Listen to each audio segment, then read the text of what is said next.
Health Watch for this opportunity to get the message out. Thank you for listening, and I pray you donate to Beat Cancer. We just need one person to make that donation, and that person can be you. Thank you. Thank you so much, Dr. Laz. Thank you for your thoughts. Please, let's give him another round of applause. Indeed, we can all do something to ensure that we beat cancer. Remember that hashtag, donate to beat cancer. Right, we're going into the second session right now, equitable patient-centered healthcare. And we're going to call up all our panelists to share, all the speakers rather, to share their thoughts on equitable patient-centered healthcare. May I invite Dr. Ike to just take charge and properly invite our first speaker.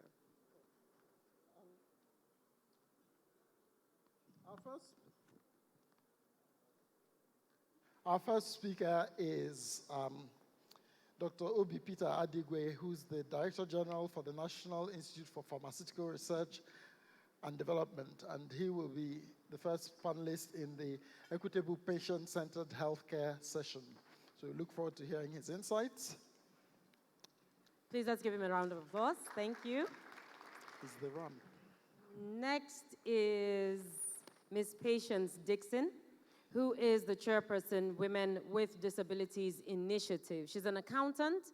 She is an advocate for women's rights and disability rights, and the co-founder of Advocacy for Women with Disabilities Initiative, an organization that works at the intersection of women and disability rights and advocates for the human rights of all women and girls, with special focus on women and girls with disabilities. Please, let's give her a round of applause.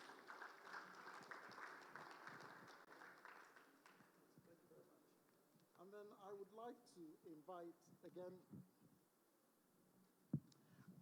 like to invite again another special guest. All our guests are special, but the next guest has a special resonance for us at Nigeria Health Watch because he was one of the first to believe in the work that we were doing when we started some 5 years ago at Christian Aid.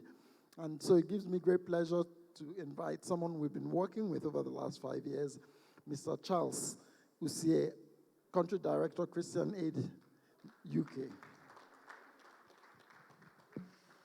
Next on the list is the Technical Director of Family Planning and Reproductive Health at the USAID-funded Sustaining Health Outcomes through the Private Sector Plus, that's SHOPS Plus project in Nigeria. And she provides overall technical leadership and quality assurance of project activities. She's so many things in one: a physician, a public health professional with extensive experience in designing and managing health systems, strengthening and maternal, newborn, and child health programs. And she is from my alma mater, the best university in Nigeria. In fact, in Africa, Ahmadu Bello University, Zaria. Dr. Amina Aminu Dorai. Okay, we have Abu Sites in the house. Yes, thank you. Thank you. Welcome, Dr. Amina. And the next speaker, again, is someone that it gives me great pleasure to introduce. She's someone I've actually known since secondary school. When I was at King's College, she was at Queen's College. And we went on to be classmates at the University of Nigeria Medical School. And I've been impressed, so I haven't invited her, or we haven't invited her because of our personal connection, but actually because of some of the excellent work she's been doing, most recently as Chief Executive of Novo Health Africa, the HMO organization. So it gives me great pleasure to invite my sister, Dr. Dorothy Jeff Namani, to the podium. And last but not the least is a public health expert with over 15 years of experience managing complex public health interventions in Nigeria. He's so many things in one, but he currently manages the Integrate project, co-funded by the Bill and Melinda Gates Foundation and Merck for Mothers, which seeks to expand access to quality family planning services through community pharmacists and the patent and proprietary medicines vendors. His work is redefining the way family planning services are provided by community pharmacists. Please, let's welcome Mr. Emeka Emmanuel Okafor. So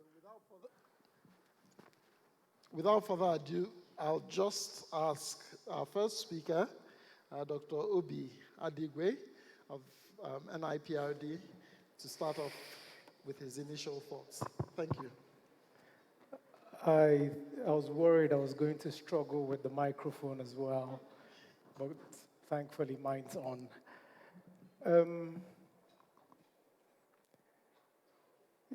Yeah. Good afternoon, and I hope we're not all falling asleep from the excellent lunch that was served by Nigeria Health Watch. I will have, if you noticed, I kind of like rejigged the topic of my presentation because I wanted to form a bridge from the excellent lectures that held in the morning to set a tone for what we're going to talk about this afternoon. So a lot of the earlier panelists and speakers have talked about quality of healthcare, and we're speaking about patient-centered outcomes this afternoon. And I think the choice of putting me first in this particular panel must have been predicated by my very varied experience. Immediately after my PhD, I came back to pioneer the Health Policy Research and Development Unit at the National Assembly.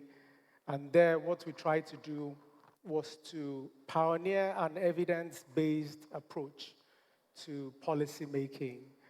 While we were there, we did one of the first KAP studies in Ebola when we had people bathing and drinking salt water.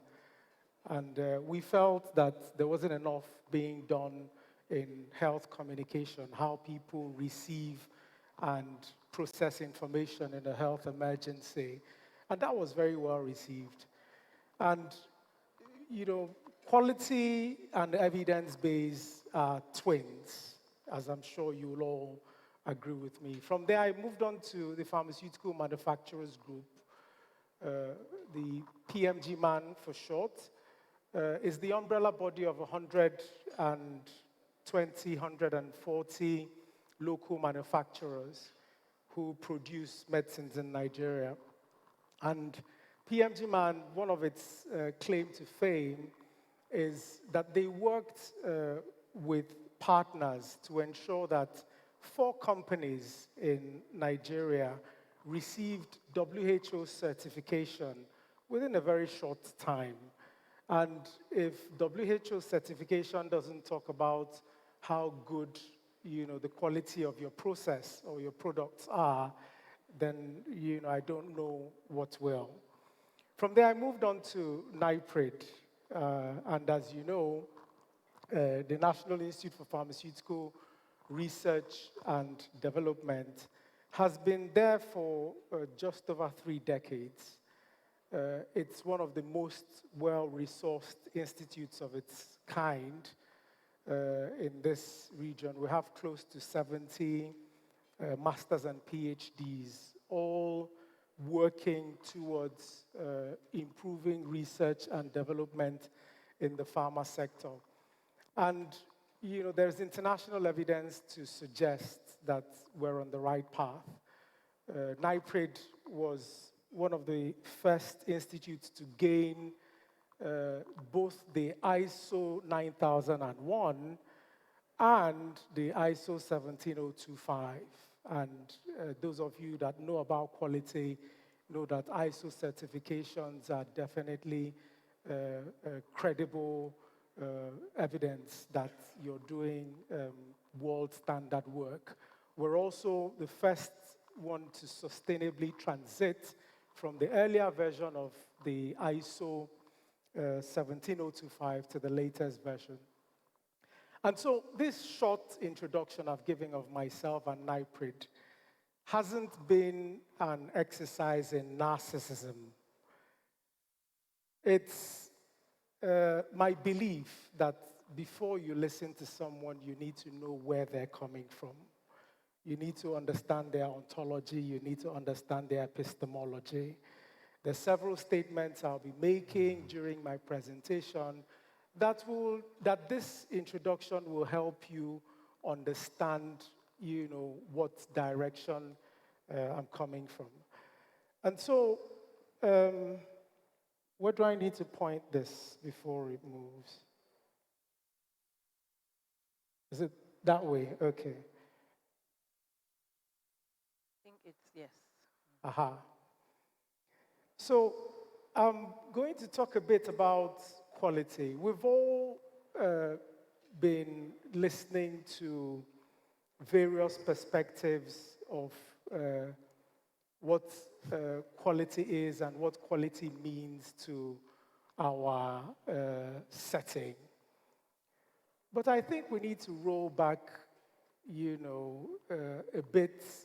a bit earlier from, assuming that quality, and, when I say quality, I mean the conventional concept of quality. We need to roll back a bit to understand how quality, the concept of quality, actually influences our setting. And I'm going to talk about the chlorhexidine example, something that happened in Nigeria about 4 or 5 years ago. Then I'm going to talk about strategies that we can use to ensure that when we're adopting quality concepts, we're doing it in a way that ensures that it improves our setting. And then I'll bring it back to NIPRID to tell you what NIPRID has been doing to add to the entire discourse. And so, about 5 years ago, one of the well-known United Nations bodies brought in chlorhexidine into Nigeria and I think used it in several states in the northern part of Nigeria. And for some reason, people were blinded because they didn't use the chlorhexidine well.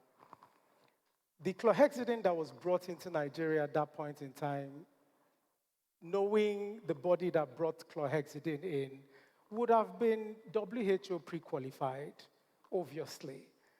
It would have gotten all the ISO certifications that, it needed to have before that particular agency procured it and brought it into Nigeria. But when it came into Nigeria, did the chlorhexidine actually lead to improved patient outcomes? There are about 7 to 10 people whose children were blinded by chlorhexidine being put in their eyes instead of being put on their navel. That will tell you that those outcomes weren't improved. And there is evidence to suggest that this didn't only happen in Nigeria. And so I've pulled out 1 or 2 newspaper cuttings.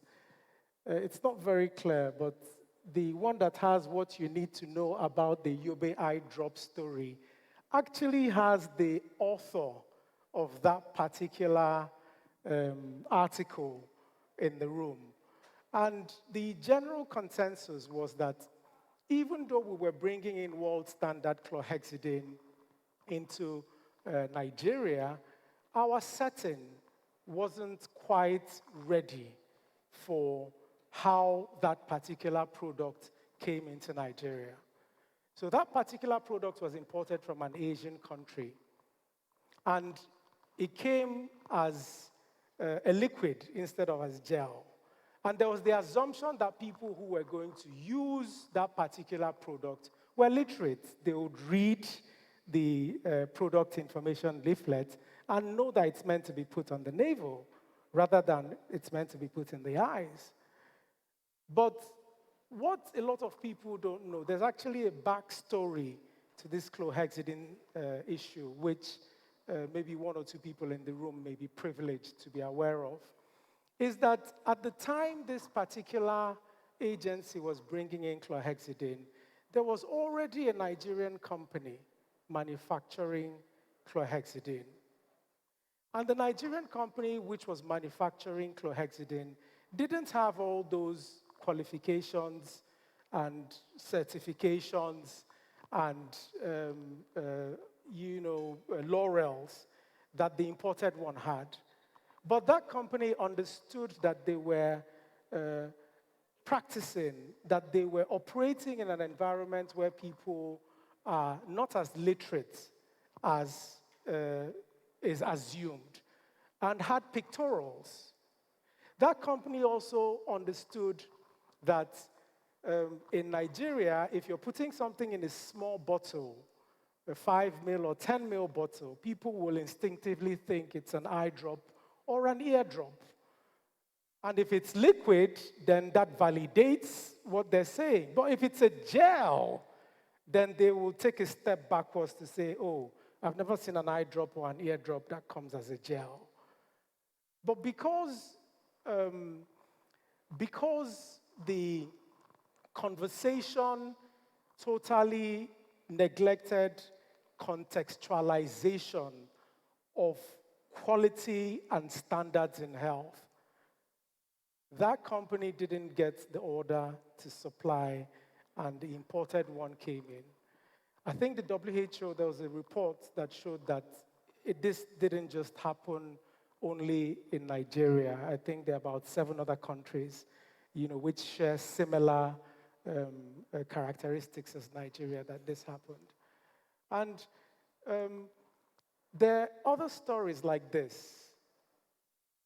A few weeks ago, I think it's about the time that I received the invitation to speak at this particular forum, there was a video circulating about the parliament in Uganda that talked about imported condoms and how those imported condoms were not suitable for the purposes that they were meant to be used.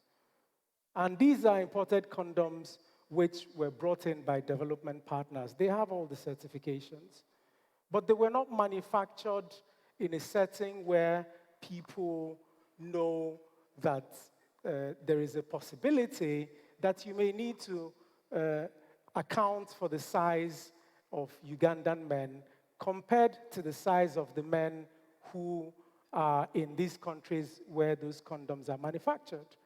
And for people who know about the pathophysiology of HIV/AIDS, if you don't cover the entire phallus, even if that particular product is WHO doubly pre-qualified, it will not work. And so we start asking, how do we now ensure that our setting is suitably prepared for this quality discussion? And there are many ways, I'm sure. But due to the time limits, obviously, and because I'm very aware of this method, I will only talk about a PhD. Doing contextual research degrees in your setting is one very effective, both cost-efficient and effective means of, demonstrating if the particular product or the particular intervention you're considering is suitable for your setting. And in Nigeria, if we ask, are we thinking about this model? The answer is no. The extract I've put up there is something that was published about 5 years ago. And the evidence suggests that we have a deficit of about 60% of PhDs. And so if we're talking about quality, how are we contextualizing the evidence? Are we doing enough? And so I'll now come to NIPRID's experience with this particular model that I'm talking about. In NIPRID, what we focus on is trying to better understand the context in which we operate in. And then we now work a system where the quality discussion is infused into that system. So it's obviously world standard quality we're talking about. Quality is uniform, no matter where you get it from. But you have to ensure that the context into which you're introducing the quality is suitable to adopt that quality and use it to run. One of the key issues we've found in making the quality argument is the total separation from quality in healthcare as regards the value that that particular intervention is bringing to the picture. And what we found from the NIPRID experience is that when we use the systems approach to talk about quality, but also demonstrate that the introduction of quality into the system will also provide a stimulus for socio-economic development. That introduction of quality will also help you create jobs. That introduction of quality will also help you build capacity of people who didn't have capacity. And if it's in a setting where things are produced, that particular discussion about quality will also help to earn revenue for government. And when you frame the quality discussion in this manner, you find stakeholders more interested in buying into your quality discussion. So disregard the very few number of tweets on this. This is something we're doing with Kaduna State, where we've said that the eucalyptus that's being imported into Nigeria is of good quality. But NIPRID also has the technology to extract, formulate, and bottle eucalyptus. And Kaduna State has somewhere around 6,000 to 8,000 hectares of eucalyptus already existing. So we can build a world-class quality eucalyptus plant in Kaduna State. And we're introducing quality into the discussion, but we're also producing medicines and phyto-medicinal products that will enable people in Kaduna have more jobs. Local people will have their capacity built, and Kaduna State can earn revenue from this. So this is one example of what we've done in Nigeria, in NIPRID, as regards the quality contextualization I've just spoken about. This is a second example. So traditional medicine practice is something which the Indians and the Chinese have looked into and sort of like mainstreamed into their healthcare delivery. And based on this particular move, China and India have increased access to their population, while at the same time expedited socioeconomic development. India makes close to $1 billion from neem as Adirakta indica every year. And in Nigeria here, we also have neem. In fact, there is some emerging study that says that the quality of neem we have here in Nigeria is more than the quality of neem that they have there in India. However, in Nigeria, we only use our neem for shade. And so the chaps at Burkina Faso heard about some of the things that they're doing, and that's a tweet I made when two of their researchers came to NIPRID to take a course on quality assurance and quality control in traditional medicine practice. So that's another example of what we're doing in NIPRID as regards using the systems approach to ensure that while quality is being brought in, other socio-economic indices that are required to be developed in the system are also being done. And so I begin to conclude now because I think they're about to rush up the staircase. NIPRID obviously remains committed to ensuring that we can contribute to not just improving access to healthcare in Nigeria, but also at the same time using a systems approach, ensuring that we also, contribute to the socio-economic development of the country. And I've mentioned PhDs here. I will have you know that NIPRID has the capacity to host as many PhDs as will. I won't ask people to put up their hands if they don't have a PhD here, because I know there's several of my ogas I've been speaking to about PhDs that haven't quite started. But the Nigeria Health Watch has been doing a lot of good work in putting out peer-reviewed publications. That is one definite route to getting a PhD. But NIPRID is open for collaboration. Our mandate is very broad. It's not just research, it's also development. And we're happy to sit down with people to talk more on this model of infusing quality into socioeconomic development. Thank you. Thank you so much, Dr. Obi Peter Adigwe. We appreciate you. Please, another round of applause for him. Thank you. All right, without further ado, let's just get right to it. Each speaker will have some time on their hands, and Aloysius will be sitting here to just indicate to you when your time is almost up, so just keep an eye out for him. Anyway, may I now respectfully invite Ms. Patience Dixon, Chairperson of Women with Disabilities Initiative, to share her thoughts on equitable patient-centered healthcare. You're welcome, ma'am. Please, a round of applause for her.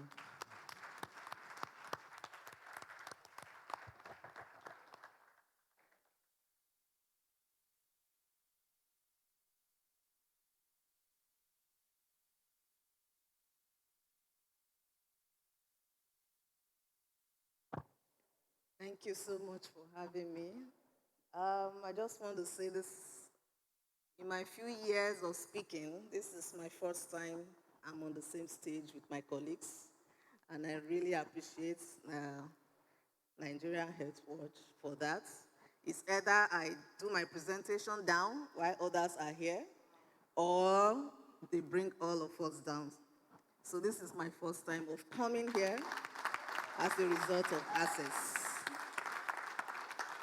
And it feels so good that I'm here with you guys. I really appreciate it. And I hope that next time I come, I don't need someone to support me up. It will just be myself taking myself up.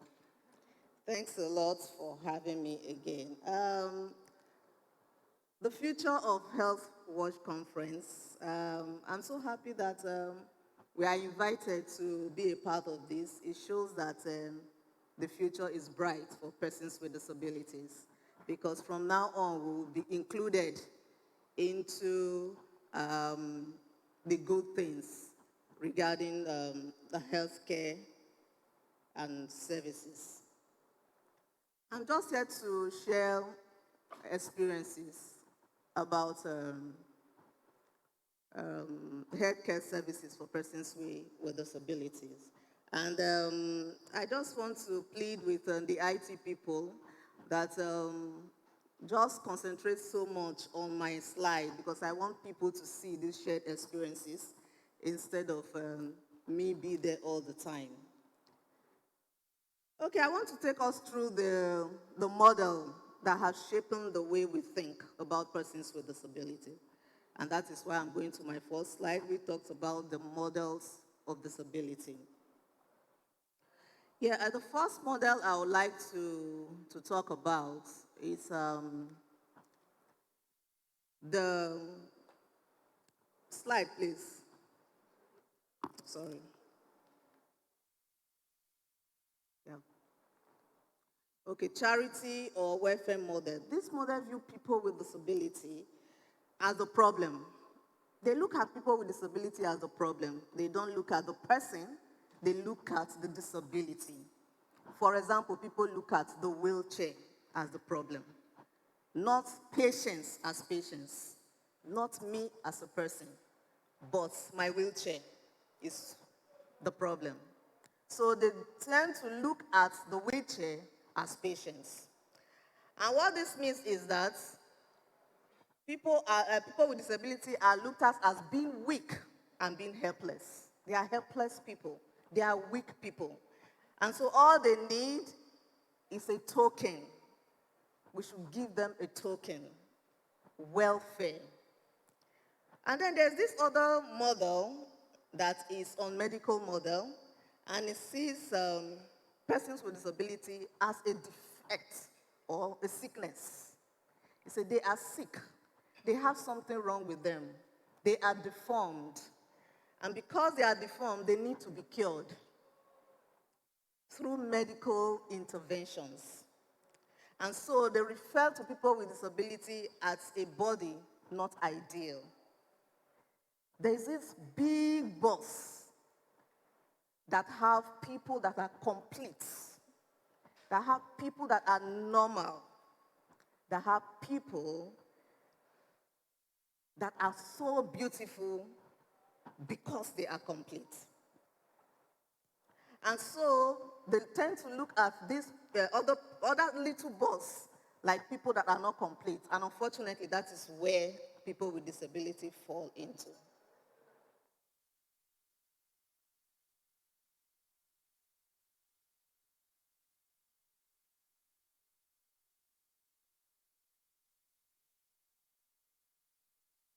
Okay.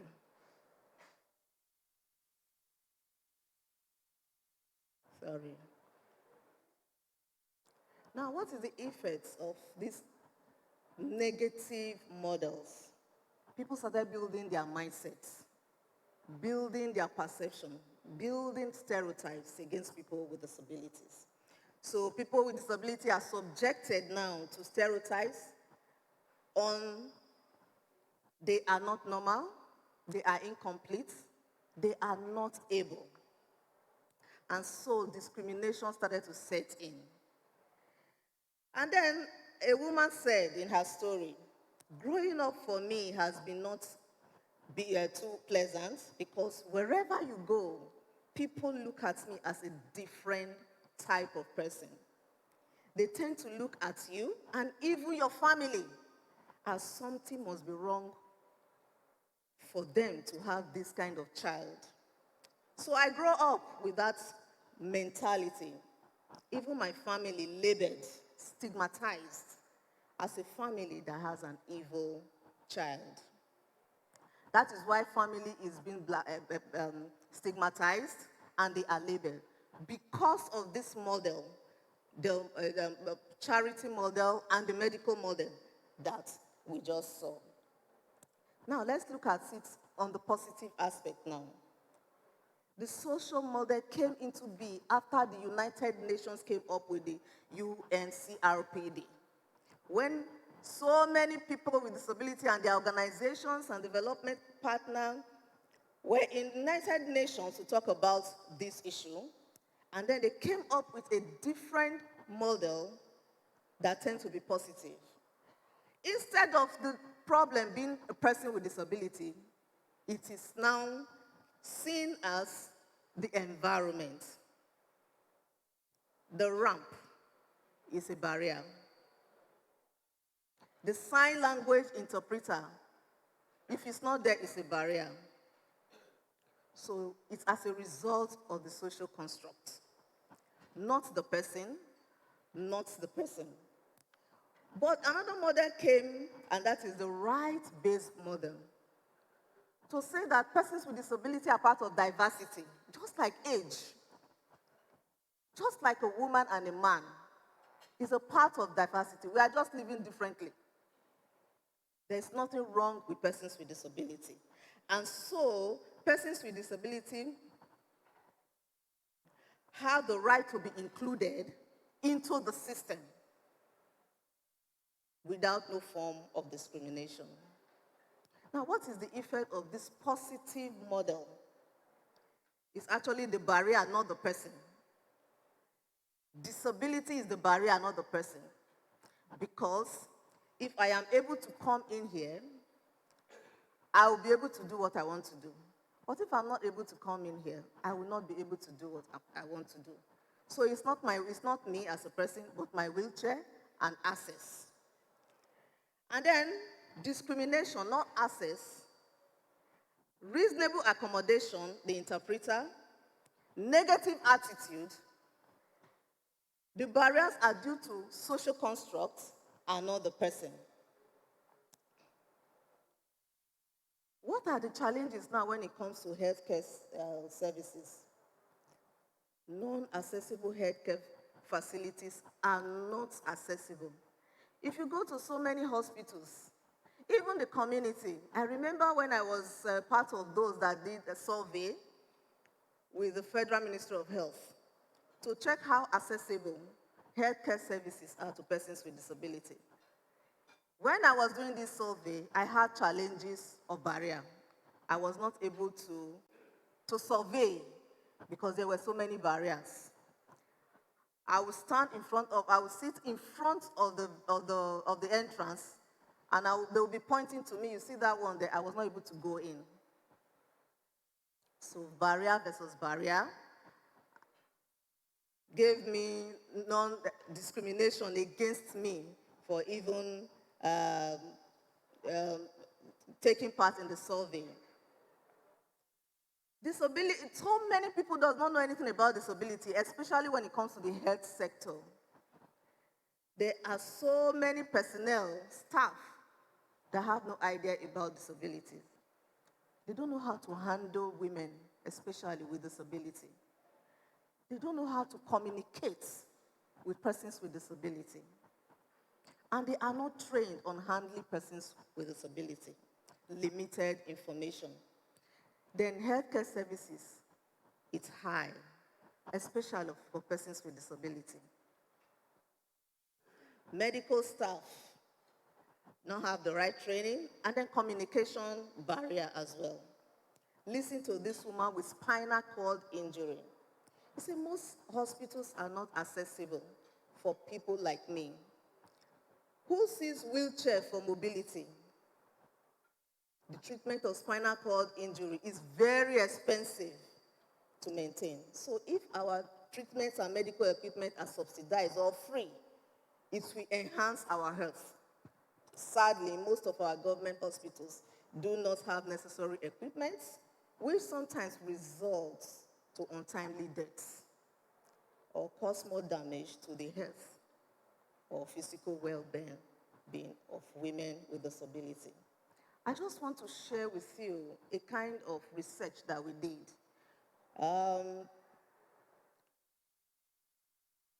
It's a research that was done by a foreigner who used our organization as women with disability. The research was primarily on data collection based on interviews from 2013 to 2014, and 27 women with disability were actually interviewed, and these are some of the experiences they shared. The deaf woman said, during pregnancy, the nurse or the doctor, the chief doctor, come in and they lecture on how to take care of their pregnancy, how to use medicines, but there is no writing, only talking and no interpreter. You agree with me that the deaf is mostly left behind when it comes to communication. Another deaf woman said, during my pregnancy, I faced barrier regarding attitude of medical personnel, especially during antenatal and labor. They didn't make effort to provide communication. They just don't care. Many of the hospitals make life difficult for women with disabilities. Another woman said, actually, the first time I went to the hospital, it was like the nurses were surprised. What is this one coming to do in the hospital? Of course, they are surprised. This impression they gave me, like, you are on a wheelchair and you are pregnant. Sometimes they even ask the question, who is this useless man that got you pregnant? As if I do not have any right to have a family. Women with disability feel, persons with disability feel. Then they also shared about the financial barriers. A woman also said, I would say the challenges in terms of finances are very difficult whenever I'm going for antenatal clinic. I had to get a private taxi and to and fro. Then I have to do all the necessary blood tests. And still, you have to pay money. It is difficult for women with disabilities. Everything is encompassing, financially, medically, everything when it comes to disability. Another partnership building we had was a project survey that we did with Enhancing Nigeria HIV/AIDS Response. And we actually did this in support of Population Council. And we did it in 4 states. It will shock you to know that the key findings were 71% of the respondents indicated that they had sex. Because it was on sexual behavior of persons with disability towards HIV/AIDS. So 71% of the people agreed that they had sex. 40% had sex before they turned 15. 16% for women and 3% for men. Another finding was that women with disability face barriers to accessing needed sexual health information and services. And because of this, they are susceptible to sexually transmitted diseases, plus HIV, including HIV/AIDS. And then another thing is that the prevalence now shows that the women with disability were higher than the men. And we're asking ourselves, what happened? And then we now found out that the higher rate of HIV infection for persons with disability may be due to higher risk behavior. For example, people don't believe or people don't think that women with disability or persons with disability have sex. But the truth is that they do. And when they do, most of the time, they do it in secret so that people don't see because of the stigma. And then we also found out that it may be as a result of high sexual violence or low use of condom. Maybe the condoms are not available, or they are not made available to persons with disability when they go to the facility, or they don't even want to go because of the stigma and how people will react when they go. And then the study also indicated that there were very few sexual and reproductive health services targeted at persons with disability, particularly women with disability. Strategies for improvement. We need to train our medical staff and practitioners on the needs of people with disability, especially women with disability. And then we also need to think about introducing health insurance, community health insurance scheme, to also help these people to reduce the cost of health services. Then we need to promote partnership, NGOs, community-based organizations, CSOs. We need to promote them. And then we also need to ensure that health workers are aware of the specific needs of persons with disability, especially women with disabilities. We need to make our materials available in the format that they understand. Not in the general, but to the needs of persons with disability. For example, the blind, how are they carried along? The deaf, how are they carried along? We need to make sure that these materials are made available. Then we need to also make sure that there's equal opportunity in the health sector for persons with disability. Not in the general persons, but persons with disability according to their needs. And then we also need to raise awareness, let people know about persons with disability.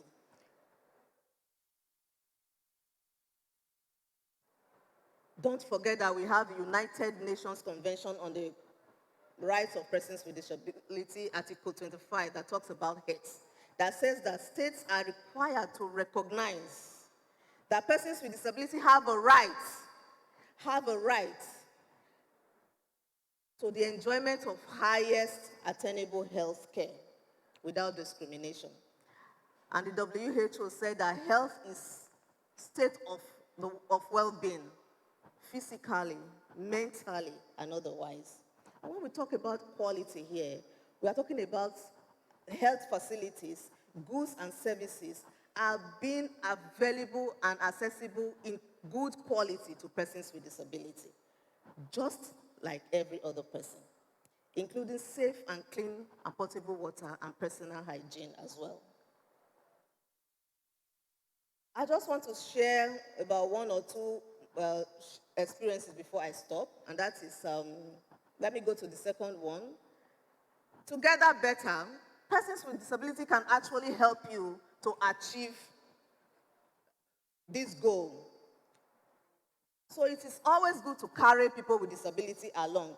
Like this person says, he says, I was the one who provided information to my gynecologist on spinal cord injury issues, such as how my urinary, circulatory, and other psychological system functioned. The gynecologists and obstetricians didn't even know about disability and pregnancy and were not used to dealing with it.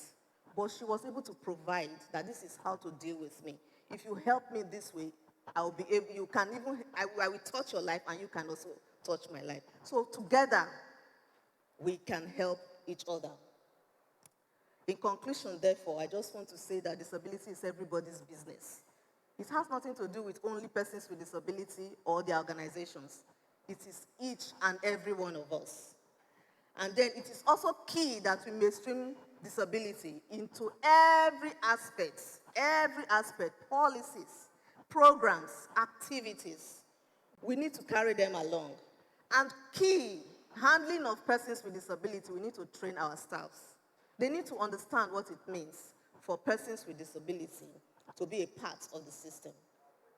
Nothing without us, nothing about us without us. So include persons with disability in the system. It is key to this whole idea, and of course it is key to the future of health of all persons, including persons with disability. Thank you so much.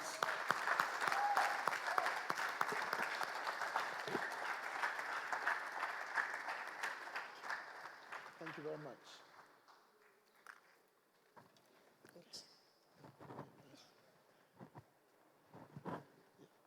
One woman to wear long woman problem. Thank you very much. Thank you very much for that contribution, Patience. And it now gives me pleasure to call on the next speaker, Mr. Charles Usie of Christian Aid. They've worked on a variety of campaigns around health and quality, and I'm sure he'll have plenty to say. Thank you. Supposed to work? Hello? Okay. Yeah. Great. Good afternoon, ladies and gentlemen. Standing on the existing protocol, on behalf of Christian Aid, once again, we are delighted to be part of this conference at this point in time. I remember 5 years ago when we started having this conversation with Nigeria Health Watch. We didn't believe it to get to this point, though we were sure that we wanted to get the health agenda onto the national agenda. At that time, it was quite low, and it was really targeted on very specific health topics. But this time around, Nigeria Health Watch, over the last few years, have been able to put the health agenda as an entire topic, in the development space, and we're really proud of this. And I want to particularly thank the management, staff, brilliant people of Nigeria Health Watch for this partnership so far.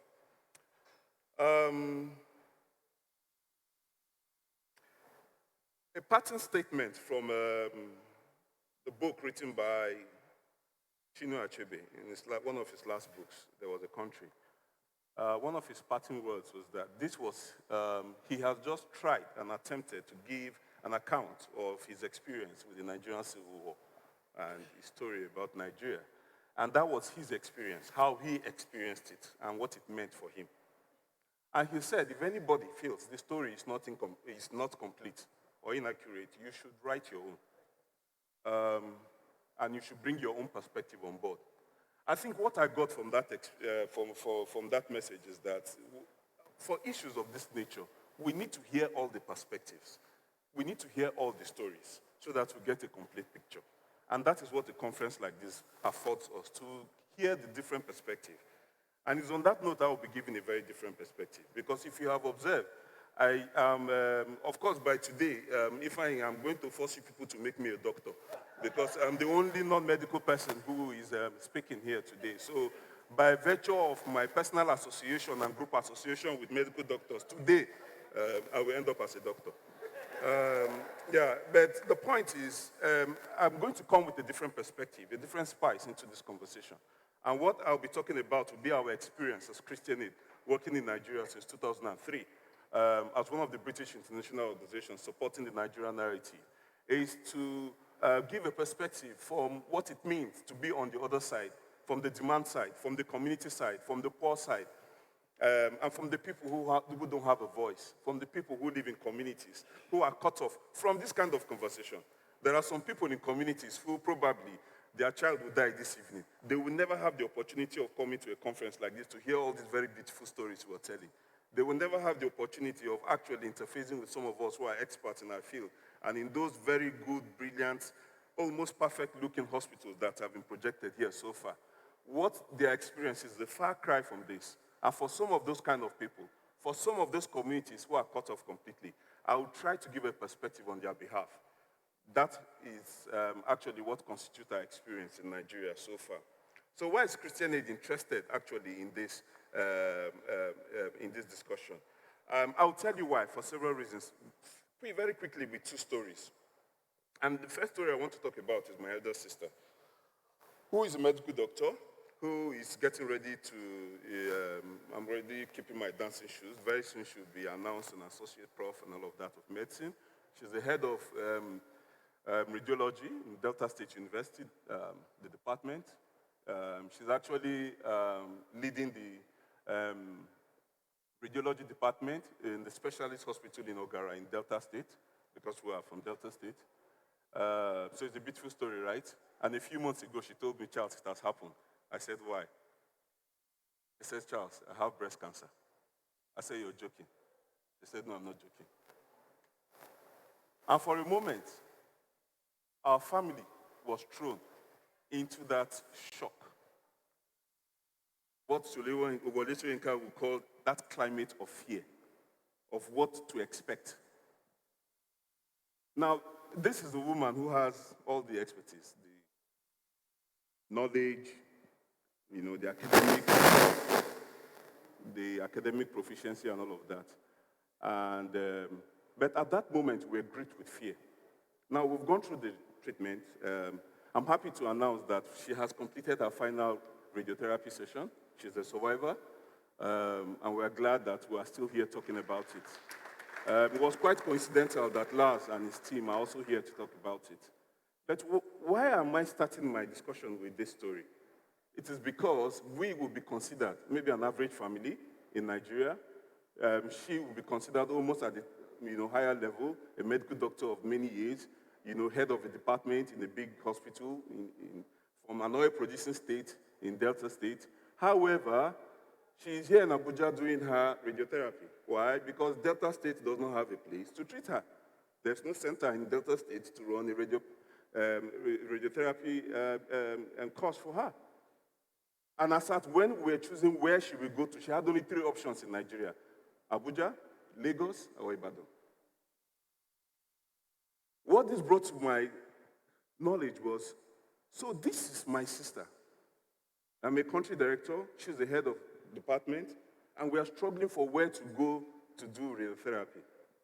What about all those women in those communities who probably visit the local government center maybe once in 3 months? What about those women who are cut off completely from any form of quality health care that we're talking about here today? What is their fate? Can you imagine or picture it for a second what the fate of millions of women are going through right now in our communities? And that's the angle I'm going to take it. I'm going to take it from the angle of the women. Why? Because for me and for our experience in Nigeria as Christian Aid, the face of poverty is actually the face of a woman in Nigeria. And so for any form of conversation we have around quality healthcare, patient-centered healthcare, it is about the woman. You will find out that the conversations, the examples here are about women. Why is it so?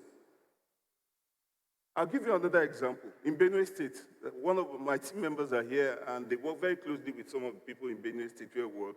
And this is a woman who, her first child died because she couldn't afford very basic malaria treatment. After trying several herbal things and different permutation and combinations, she decided, I think my child is about to die. This is the time to go to the hospital. And she grabbed her child, and she attempted to get to the nearest health center where she could get treatment for her child. And the nearest health center would take her 1 hour on a motorbike. And so she attempted to take that journey, and she did. And halfway into the journey, the child died on her arms, on the bike. And they actually turned back and went back home and buried the child. And then her second child also fell sick some years later. And the same thing happened. This time she said, there's no point. I will attempt, there's a clinic, there's a small, not a clinic, I don't know what to call it, some shackle, where at least you can get small, because sometimes in Nigeria, if you go to the communities where some of us work, and I see a lot of our local partners here who do this kind of work in communities, you will see something that looks like a pharmacy or a chemist. We don't know what to call it. Let's not give it a name.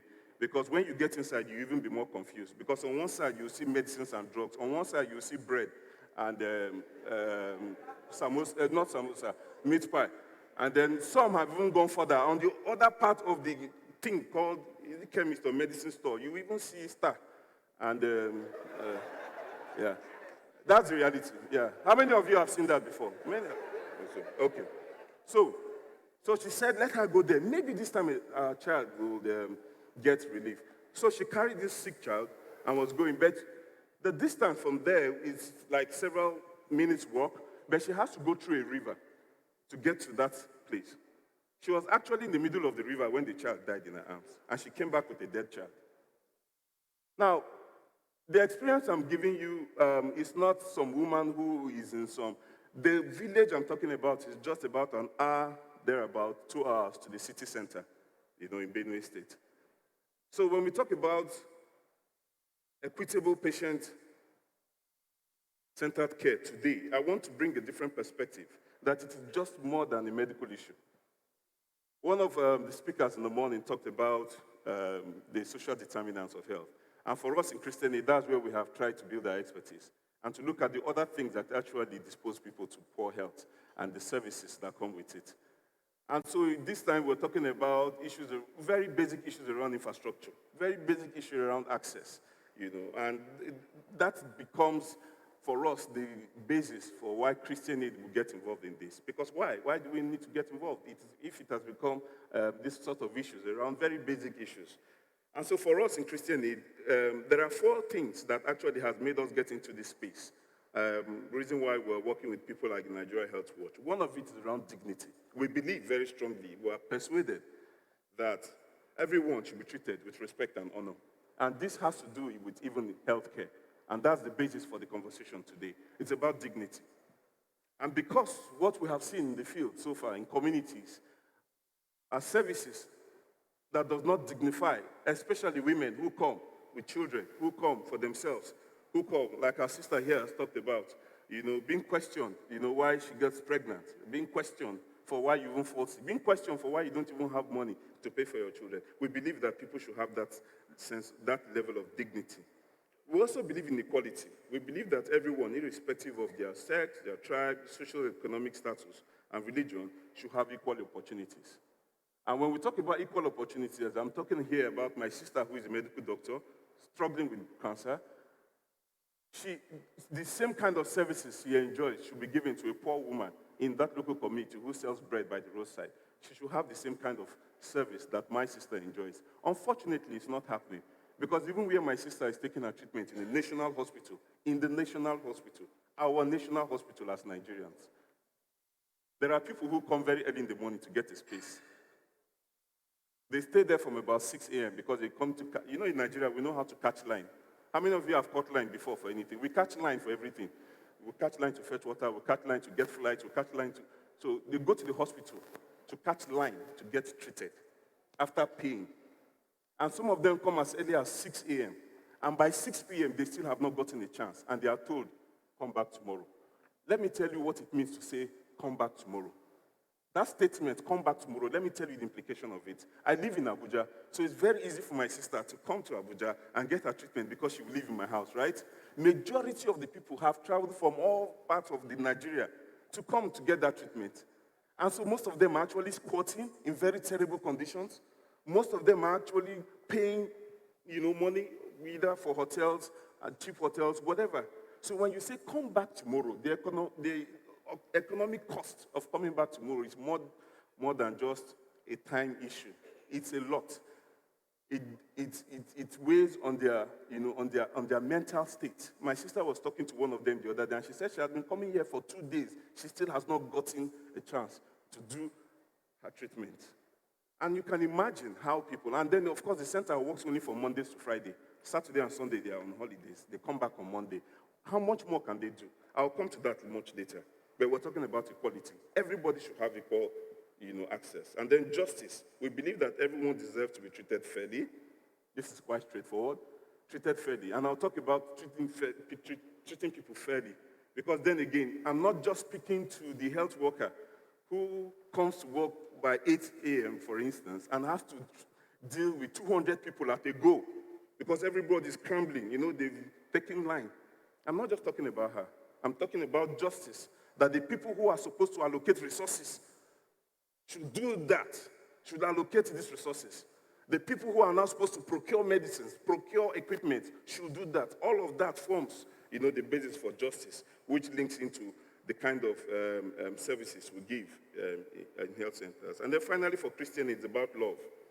We are committed to show care and empathy in supporting people. And this has to do with even the way we interface with people when they come to the hospital, or any clinic or whatever health center to get their treatment. So I asked myself, and we discussed with my team, what does it mean, for us to say, to mention or to talk about equitable patient-centered healthcare in Nigeria? And this is one of the beauty about Nigeria Health Watch conferences. This is being in the development space and having led the International NGO Forum in Nigeria for a while as the chairperson. At that time, there were about 44 country directors, or slightly less than that. And I was the only country director who was black, who was Nigerian actually, not black, who was Nigerian in that group. So sometimes I found out that the conversation was a little bit skewed because, there's something that, that is different when you're talking about something you have a stake in. So I don't have a country where after doing my deployment as country director, I'll go back to. This is my country. So probably after I finish my deployment, I'll go back to my country in Warri, which is my state, right? And Warri is still part of this country, right? So it means that there's nowhere I'm going to. So the conversation is different. And that's why I love the conferences that Nigeria Health Watch run, because it is Nigerians talking to Nigerians. We're talking to ourselves because the solution is here. It's right in front of us. The people in this room have the solution. The question is, why are we not deploying it? And that's why there's a lot of talk in Nigeria. Every conference, there's another conference of this nature going on right now at the Hilton. I'm sure there are some going on in different states. With all this talk going on, what is really happening on ground? Why are we not catalyzing these brilliant ideas and these actions to the field? And so my team and I sat down and said, what does this mean?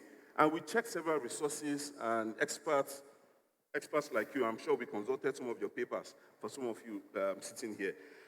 And there are certain things that came up from everything we looked at, from all the sources, so that I don't bore you with it. One is effectiveness. Another is safety. Another is timeliness. And then there was an argument around family-centeredness of the kind of services that makes up quality healthcare. And then accessibility. Then health systems coordination, and then whole issue of infrastructure. And so we ask ourselves, if this is what body of knowledge has put out there as what constitutes equitable, patient-centered healthcare, what does that mean for us as Christian Aid? So, what have we seen? What have we seen on ground? One of the things we've seen is poor or lack, in fact, almost the death of infrastructure in many of the places we work. One, I've talked about the fact that many communities do not even have what you would call, I'm struggling with this word. I don't want to call it a health center. Because, yes, a health post, even the health post, when you say health post, there's an expectation you build. And when you go there, it's disappointing what you see. And this is the reality of millions of Nigerians we're talking about. So the health facilities we've looked at here today, they're all brilliant. And the question for us is, when we talk about infrastructure, what models can we use to make this go to the last mile? The central theme of the SDGs is leaving no one behind. Ladies and gentlemen, we are leaving not just one person, we are leaving millions of people behind. At the rate at which we are going, at the pace at which we are going, we are leaving millions of Nigerians behind. The question is not to talk about and complain about it. It's what else can we do? What are the alternatives? What are the solutions? The low-hanging fruits? And there are several models on the table. Why are we not, replicating these models? Why are we not, extending these models, into areas where there's a lack of infrastructure? A few months ago, a group met me and they came up with this idea of where they use containers. You know these containers they use to import things? And they've used it and created some form of a health, office or clinic, which is mobile. And they are willing to deploy it in very deep locations. And I said, are you willing to come to Maiduguri? Because that's one of our biggest areas of intervention. And they said, Maiduguri, okay, no, okay. If you come to Maiduguri, which is a city center, are you willing to go into the local government? Because that's where the problem is. Let me give you an instance. We work in a far local government like Monguno. Monguno is in the northern part of Borno State, for some of you who have been to Maiduguri. And in one of the camps where we provide food, because that was one of the key things we do, just one of the camps, there are about 70,000 people in that camp. And then there is only one health post, which is run by IRC in collaboration with, I think, the Ministry of Health, and just one. And that was made up of, just wood being hit here and there, and, that's where the need is. That's where the need is.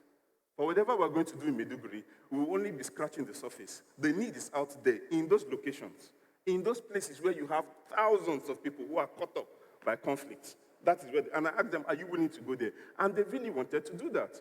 And the question for me today, standing in front of you, is how do we activate some of those alternatives into locations? Now, that's even a conflict location. I'm talking of places like Benue State. I'm talking of places like Plateau State, which 1 hour just away, even in Abuja here. I'm sure some of you are itching to even shout it out, that here in Abuja, an hour drive from the city center here, you will meet communities who don't have facilities. How do we take it to those places? And that's the big question for us. We talk about technical capacity of healthcare workers. We talk about access, to some of these healthcare centers. And then the issue of cost. I said this not too long ago in a small conference we organized. At every point in time, a woman, that's why I talk about poverty taking the face of a woman in Nigeria. In most of these communities, a woman every morning, every day, is faced with a decision. To spend this 500 naira I have to feed my 4 children, or to spend it on buying malaria drugs. We personally feel, as Christian Aid, it is unacceptable for a woman to be faced with the choice of either feeding her children or allowing her children to die of hunger simply because she wants to treat 1 or 2 of them. We feel this is unacceptable. It's appalling and should not happen at this point in time. No woman should be faced with that kind of a choice, to either feed some of her children or treat 1 of them. No woman should be faced with that. She should be able to feed that child, because some of them actually feed on very, very, very small amounts of money. We met a woman somewhere in Plateau State who sells pap. You know pap? She sells pap every morning. She has 3 children. At the end of the week, on Saturday, she checks how much she made. She makes a profit of 500 naira after selling pap for 5 days. How much of that is this woman able to pay, even if the healthcare facility is sitting right in front of her door? How much is she able to pay to treat 1 child if she has 3 children to feed? This is the reality of healthcare financing and the alternatives to bring healthcare to people who need it the most. And then finally, talk about health commodities. Now, let me wrap up. This is what we have seen on ground. And then the question is, what have we done as Christian Aid and other people? There are several things. One of the things we try to do is to ensure inclusion. And what we've done is to ensure that communities take center stage in the kind of healthcare services they want. And we've tried to do this in many ways. I remember not too long ago, I was sitting in the residence of Anigwe in Anambra State, in one of the communities. I think this community was somewhere off Newi or so. I went with my team, with our local partner who we are working with there. And the complaint was that they have this healthcare center that has been built, but there's no health personnel that comes there at all. There's no healthcare personnel. They come once in a while because it's quite far from town. And so we sat down and we said, so what do you think? And they said, see, we need to know what is the problem, what is chasing them away from here. We can find a solution to it. And the only problem was that the healthcare workers don't have a place to stay. So they come only when they have transport and they come. Of course, maybe there are other issues behind the scenes. But the problem is that when they come there, they need to leave as early as possible, otherwise they'll be trapped there. With conversation, the community actually built an accommodation for healthcare personnel. And that solved, to a large extent, the problem, because then they now had regular health personnel at that community. Another example is in Benue State, in Agatu. At the heat of the crisis in Agatu, some of you remember when there was this mayhem some years ago. I actually had the privilege of working with our partners and went to some of these communities. In one of those communities, we met this MDG facility. Most of you know the MDG facilities. You know, it was around building projects. It was a big health center. It was well furnished. We looked in through the window. The equipment were still in their covering, in their wrapping. From the day that hospital was built and equipped, it was equipped to the teeth. It was a beautiful building. From the day it was equipped and built, it had never been used. And the reason was because the community said, we didn't want it here because we have a small health post here. So it was not our problem. We wanted this to be somewhere else. I understood that the powers that be made that health center to be built there because the person who controlled that at that point in time, the mother was from that village and wanted that to be one of the good things that as a result of being the son of the mother from that community, they would enjoy. They never used it till today, as I speak to you. It's a waste that would have been done somewhere else where people would have benefited from it. What we do, from my experience, we've been able to broker those kind of relationships and say, okay, what do we do? How can we make this work? What else do you need? We've been in situations where we've been able to facilitate people to come, to communities and be able to set up structures. In one of the communities in Benue State, after I worked with them, they donated the land to us. And we said we don't need the land as Christian Aid. So what do we need to do? So we donated the land back to the local government. And right now, as I speak to you, there's a partnership between the local government and the community. The community said, we will build, you equip. Many of us in this hall, I'm sure, have those kind of experiences and those examples of how it has happened in many communities.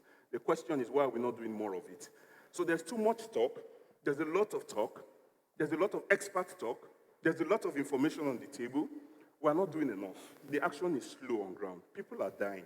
We need to think of smart solutions, quick solutions, solutions that will go to the last man, so that when we say we leave no one behind, we truly, actually can give account that we have not left anyone behind. I would like to stop there for now. Thank you very much. Thank you so much, Mr. Charles. Appreciate you. Thank you. Very quickly, may I invite the Technical Director, Family Planning and Reproductive Health at USAID's funded SHOPS Plus, Dr. Amina Aminu Dore. Please, a round of applause for her.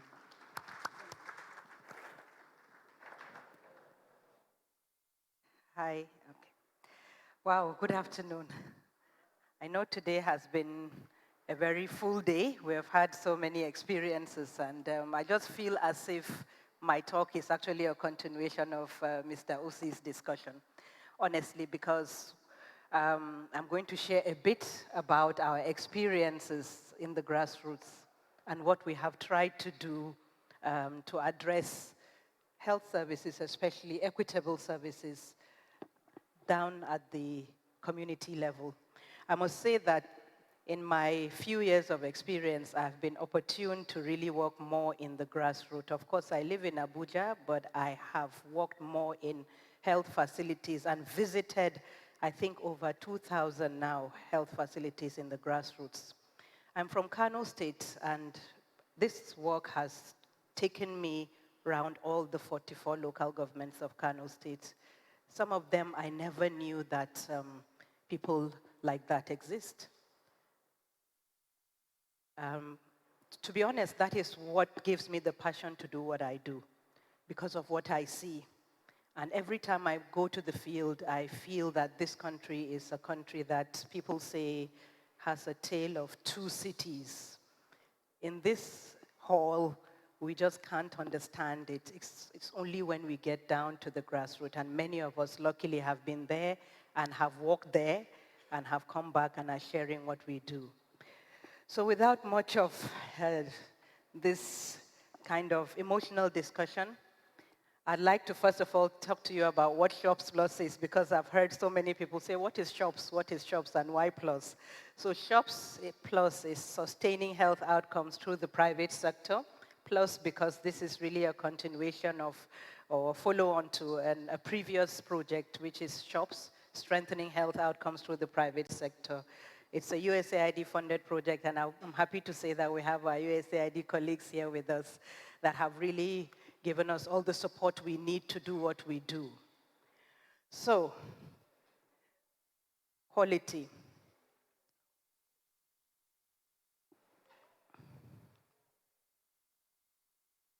When we learned that the Future of Health conference was going to be on quality, I just felt that this is really what we all do.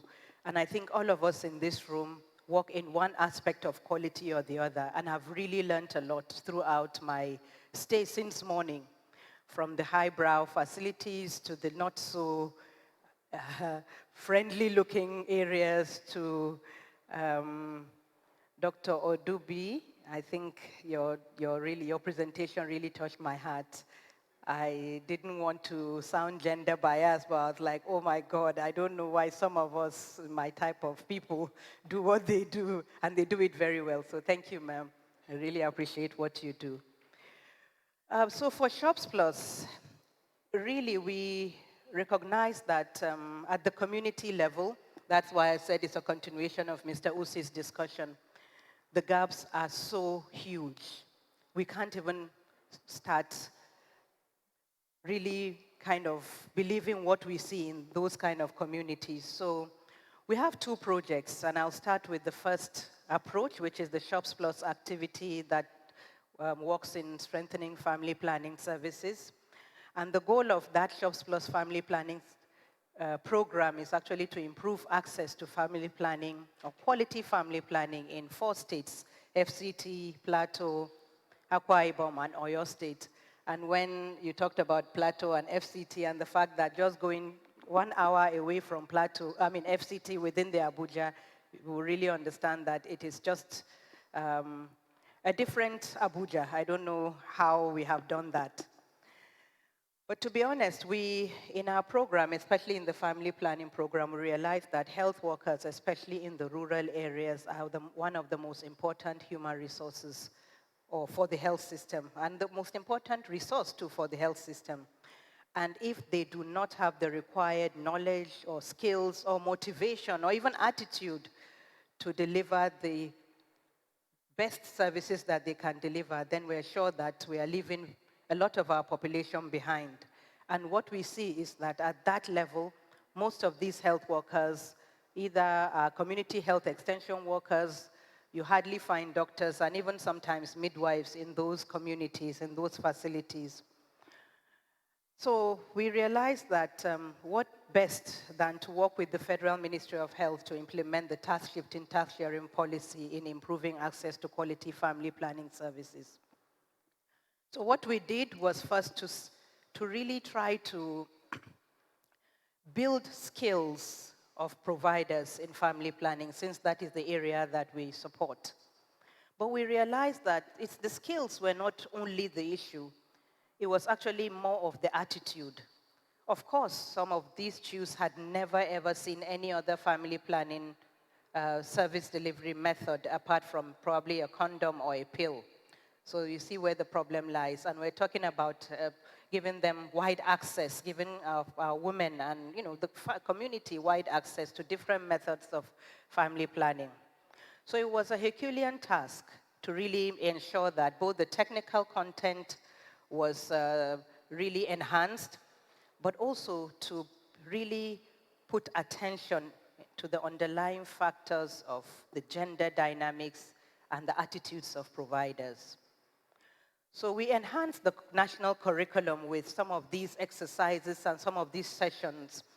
The aim was to ensure that whatever this training that we're conducting has to really focus on the provider's needs, has to focus on the provider's knowledge, and to ensure that this training helps them to interact better with clients, especially, for them to really stop that one-directional relationship with client, for them to be able to really relate well and provide balanced counseling to their clients.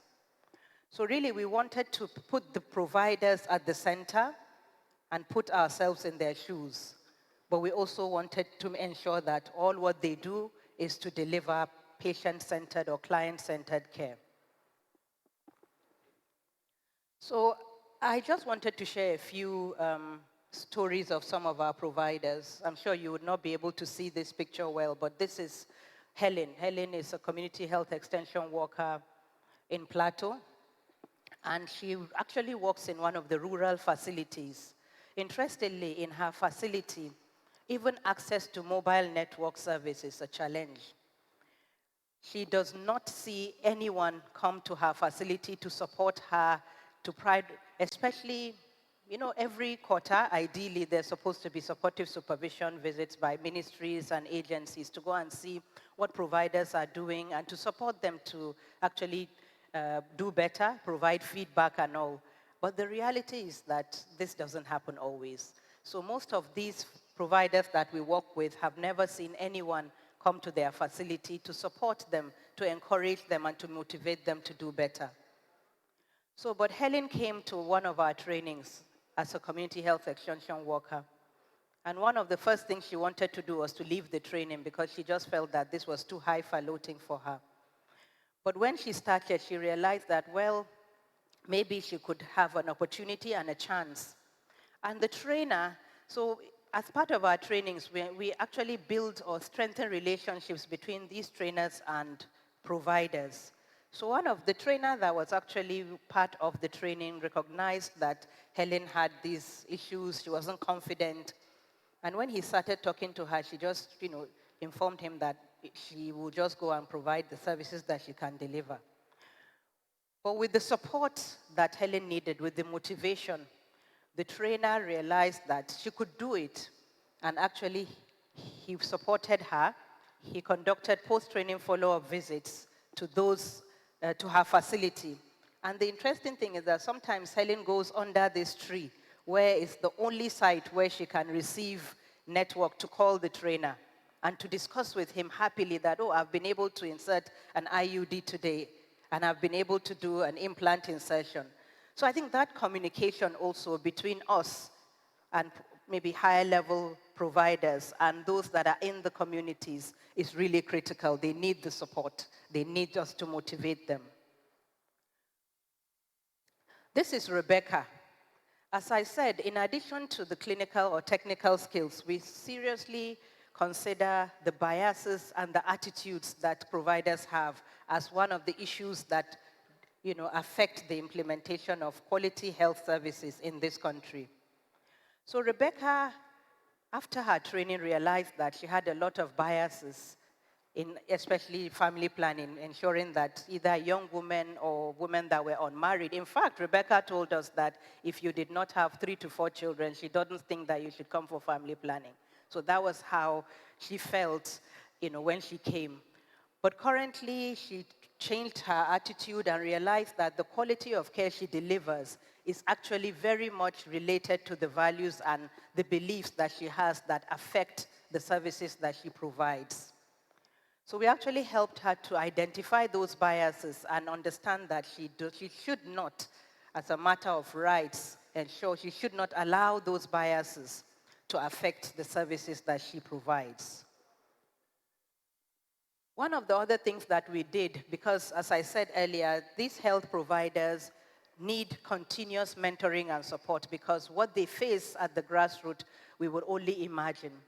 So we supported them to develop a very easy mobile phone-enabled, what we call audio job aids in collaboration with Viamo and Airtel. So right now, all these trained providers, using a very simple phone, can dial 321 and actually access audio job aids on family planning just to reinforce what they have learned.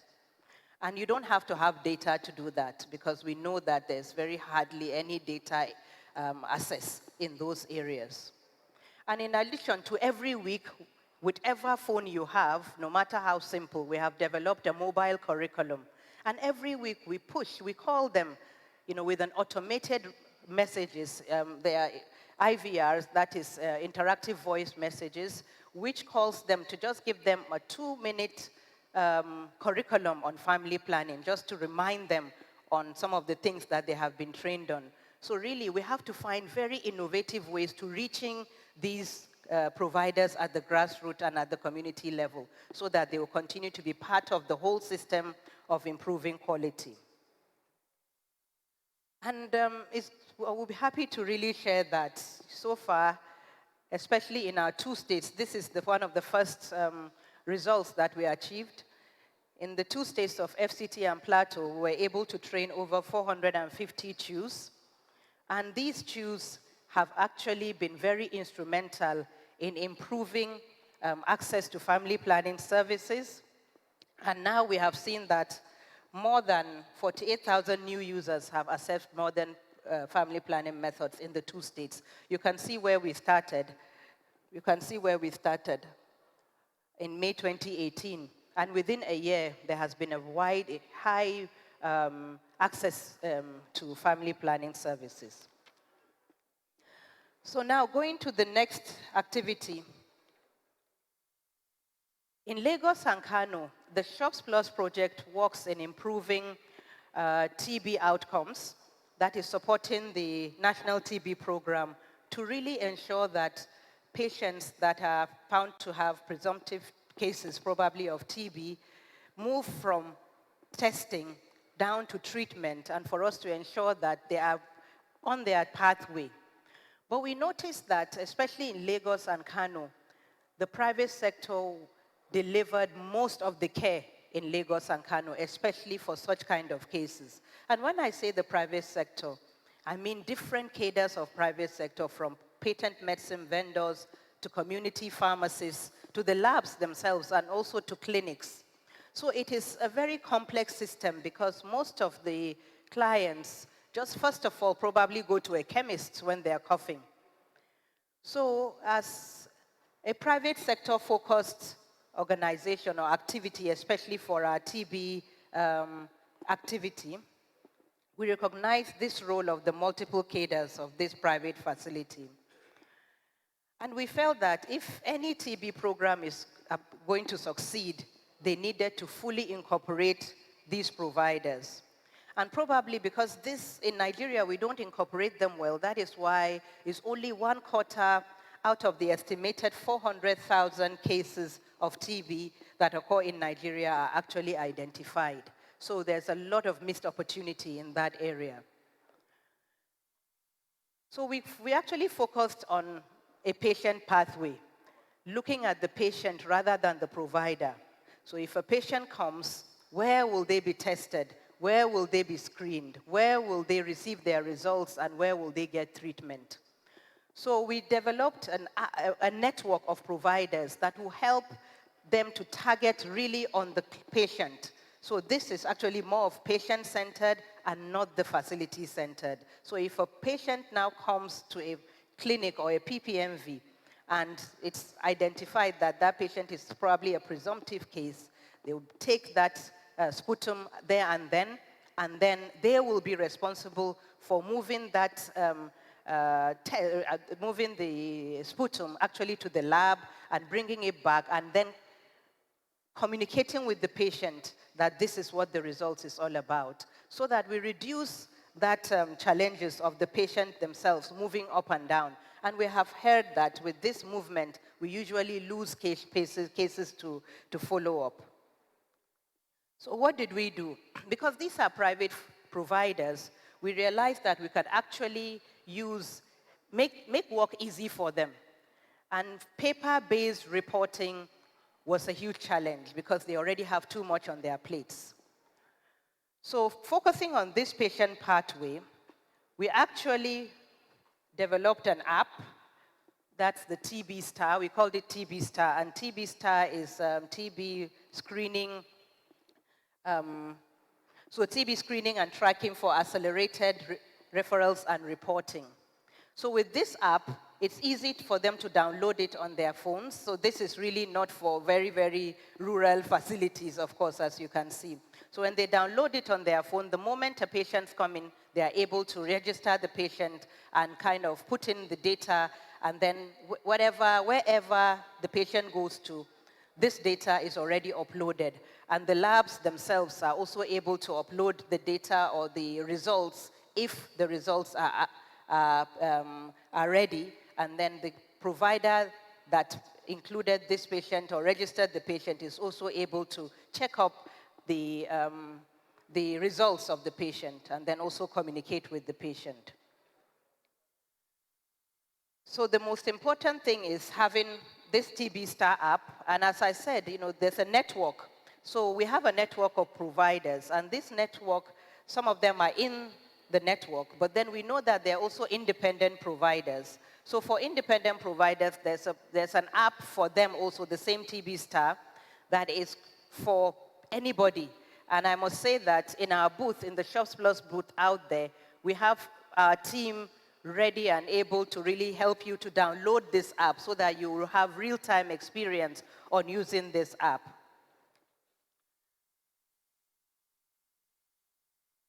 So really, what we have done is to ensure that we have enough people in Lagos and Kano, that is mostly the providers in these multiple cadres, that are able to be trained. So they were trained, and they are now able to deliver quality TB testing, screening, and treatment. But most of all, what we'll say is that what we have realized at Shops Plus is that health workers are really critical in improving the quality of health services. And we know that if they are properly motivated and they have the right skills and attitudes especially, we believe that the quality of healthcare will improve, especially in rural areas. And finally, if quality of healthcare is actually improved, from here we can see that mothers will survive, children will thrive, families will prosper, and communities and societies will definitely develop. Thank you very much. Thank you very much, Dr. Amina Aminu Dorai. I think, there are certain themes that keep recurring over and over through the evening, through the day, and I think we all must hold on to those and keep re-emphasizing it. I like the fact that we've gone from the urban center to the rural, to the deepest part of the rural, and now we're coming to someone from, again, a slightly different perspective, the HMO perspective. People often vilify the HMOs and challenge them on a lot of what they do. Let's hear what their perspective on quality is. Dr. Dorothy Jeff Namani, please.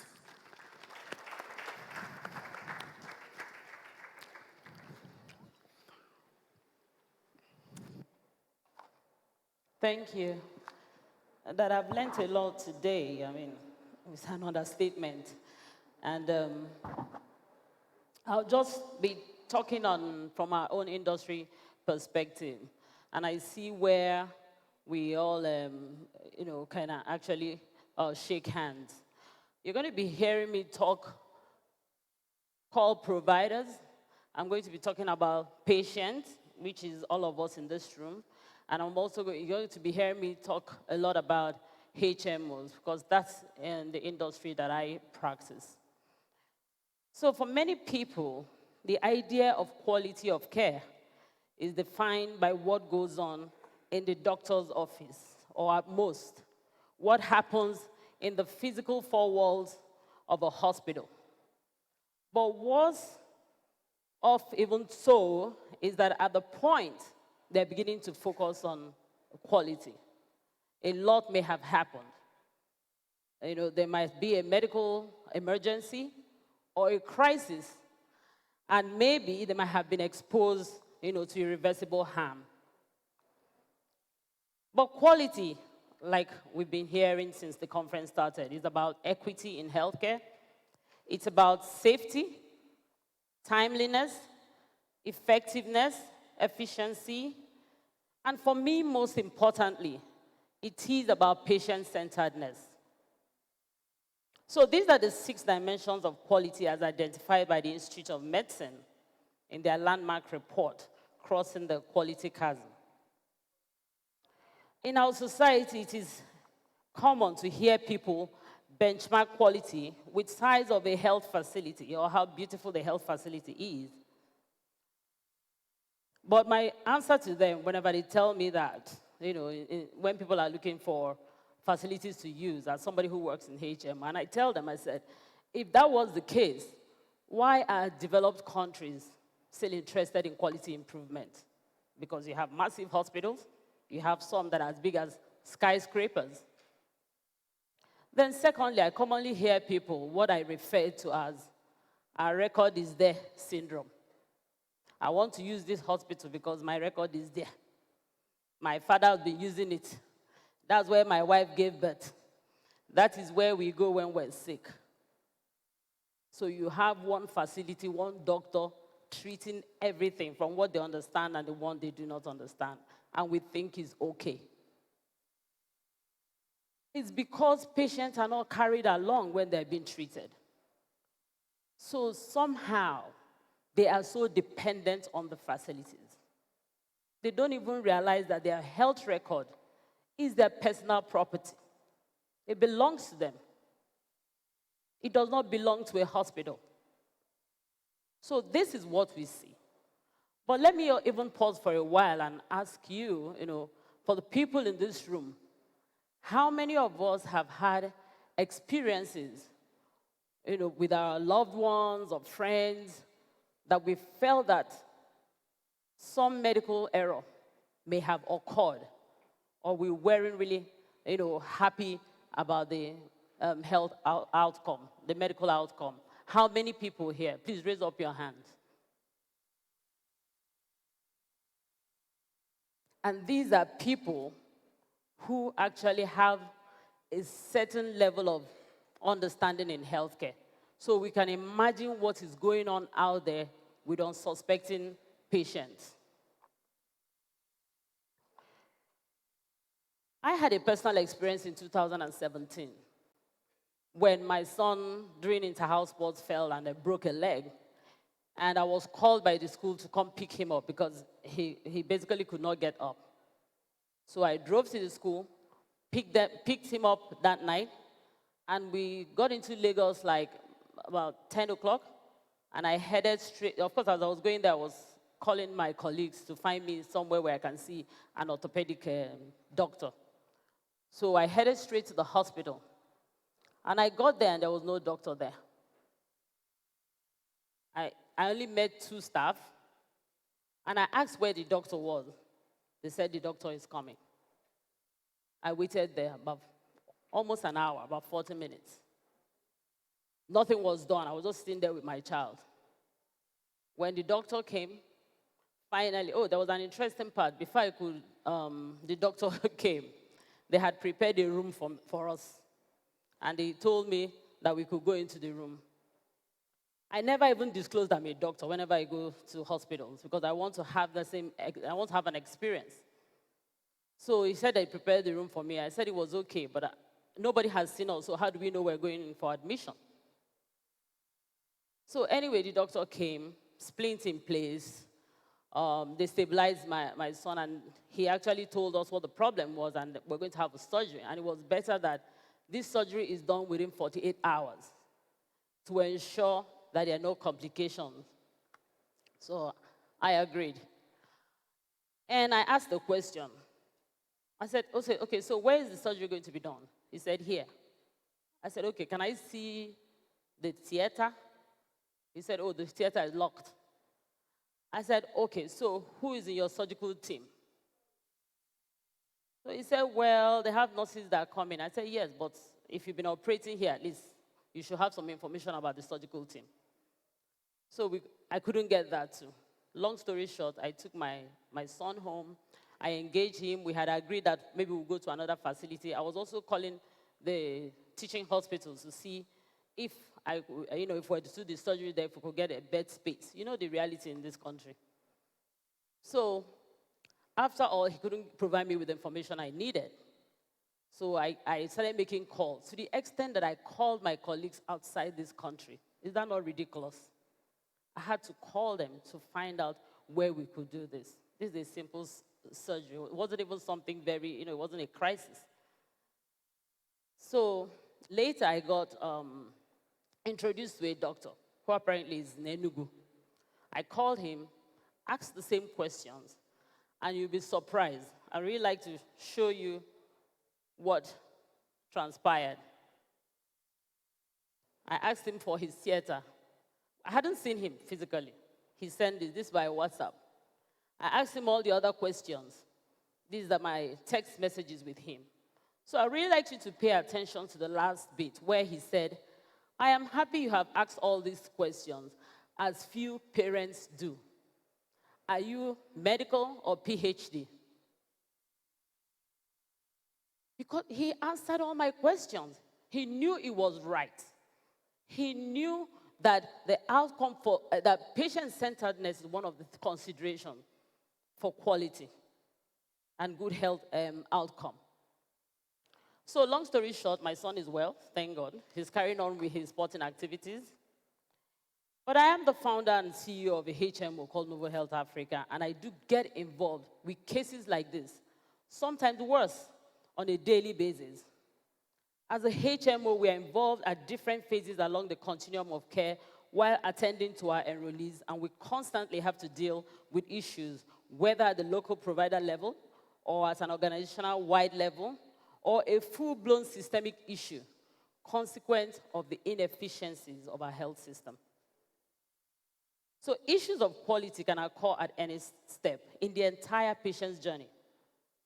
Looking at my own experience, and also from an industry experience, but through the lens of those 6 dimensions of quality. One, which is information. It is central to patient-centeredness. A patient-centered approach to care requires that patients are carried along and are active participants in their care. But each day, what happens? We come across doctors who do not want to be questioned about patient care.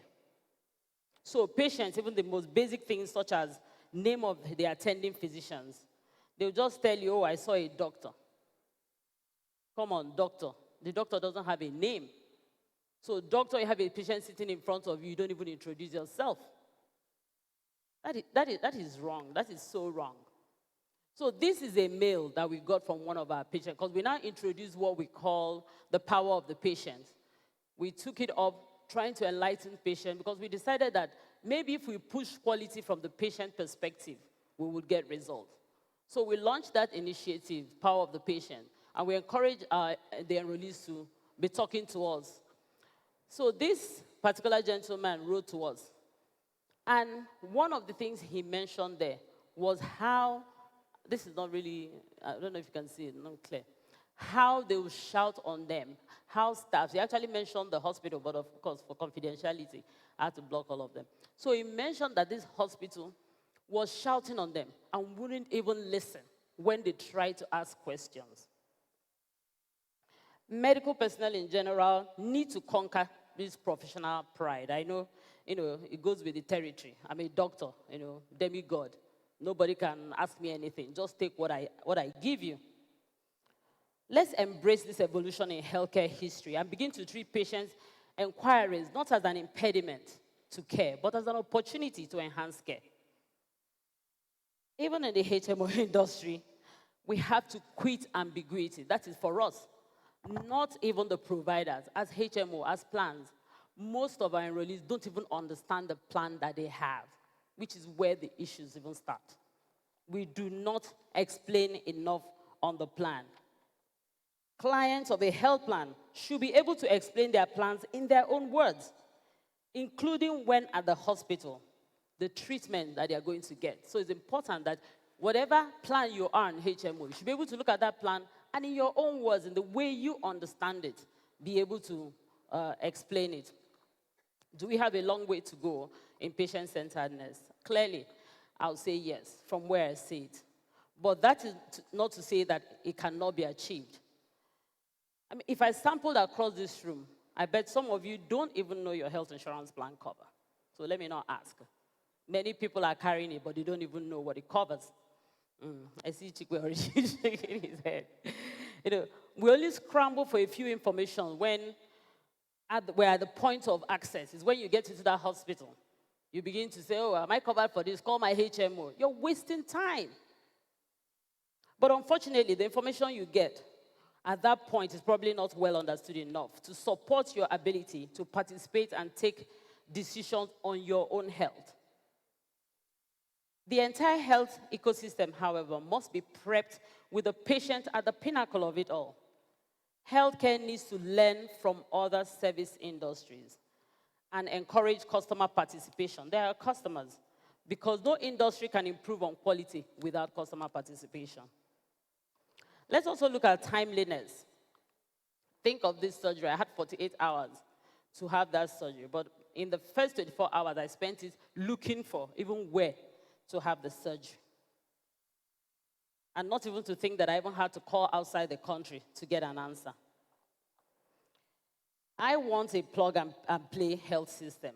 I don't know about anyone else, but at the time I had the issue, I would have appreciated if there was, something that could take care of that gap that I had. But unfortunately, permanent disabilities and sometimes even death have occurred due to harmful non-instrumental delays.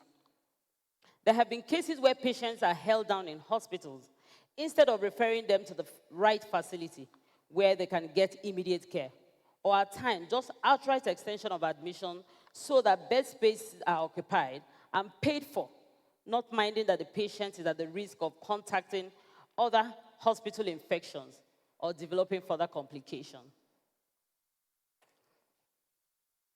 Let's look at safety. Safety in itself means not harming people when you give care. That's simple. Is the care you're going to give, is it safe? What is the most common diagnosis you've ever heard? Can I ask the audience? Malaria and typhoid. That is it, malaria and typhoid. And this is really a serious issue. And patients do not understand that safety issues can occur in outpatient care and also inpatient care. They think it's only when you are in the hospital. Malaria and typhoid. Safety issues could be as a result of wrong diagnosis, poor treatment, or wrong prescriptions. So these are medical errors. In Nigeria, many people leave the hospital without knowing anything about their prescribed drugs. Giving patients the wrong prescription ranks highest and is most common cause of medical error. Our doctors are human beings. They can make mistakes, so we need to, pay real attention. Ask. Let's get up from the comfort of not having to think, but we want the doctor to think for us. Let me show you this slide. I hope. Okay. That's a slide on safety. I think I'm missing one slide. Okay.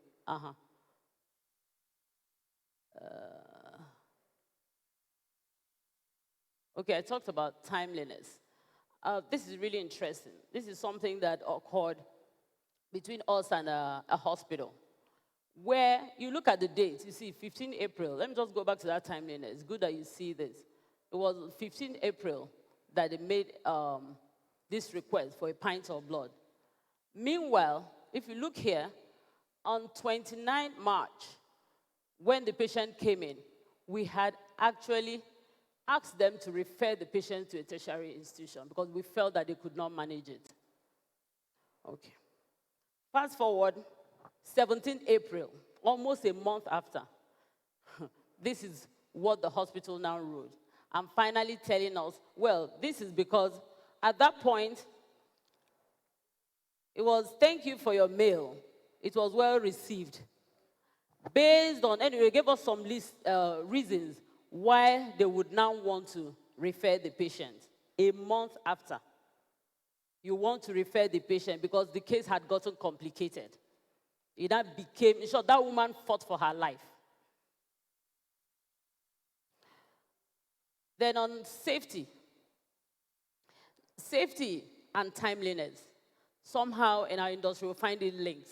Because most of the time when we're looking at the request of a provider, we're checking safety issues, and sometimes we waste time.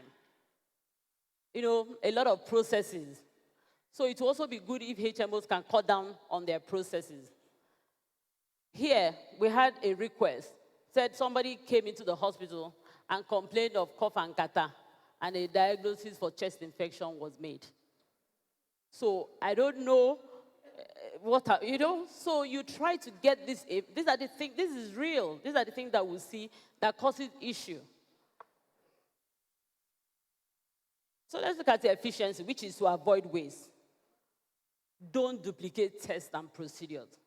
But in our country, what we see is that if you went to 10 health facilities in a week, you will repeat the exact tests and procedures that you did 10 times.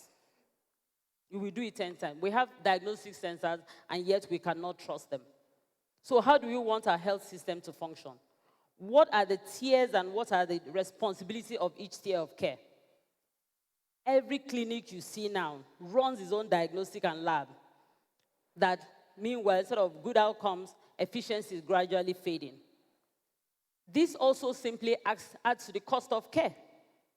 And the workforce also suffers because, of course, when you're spending money, furnishing all the other things, the workforce, they're not being trained. And the hospital or the organization also loses, the ideas and creativities on how to do things better if they have streamlined and mastered one. So it's a case of jack of all trades.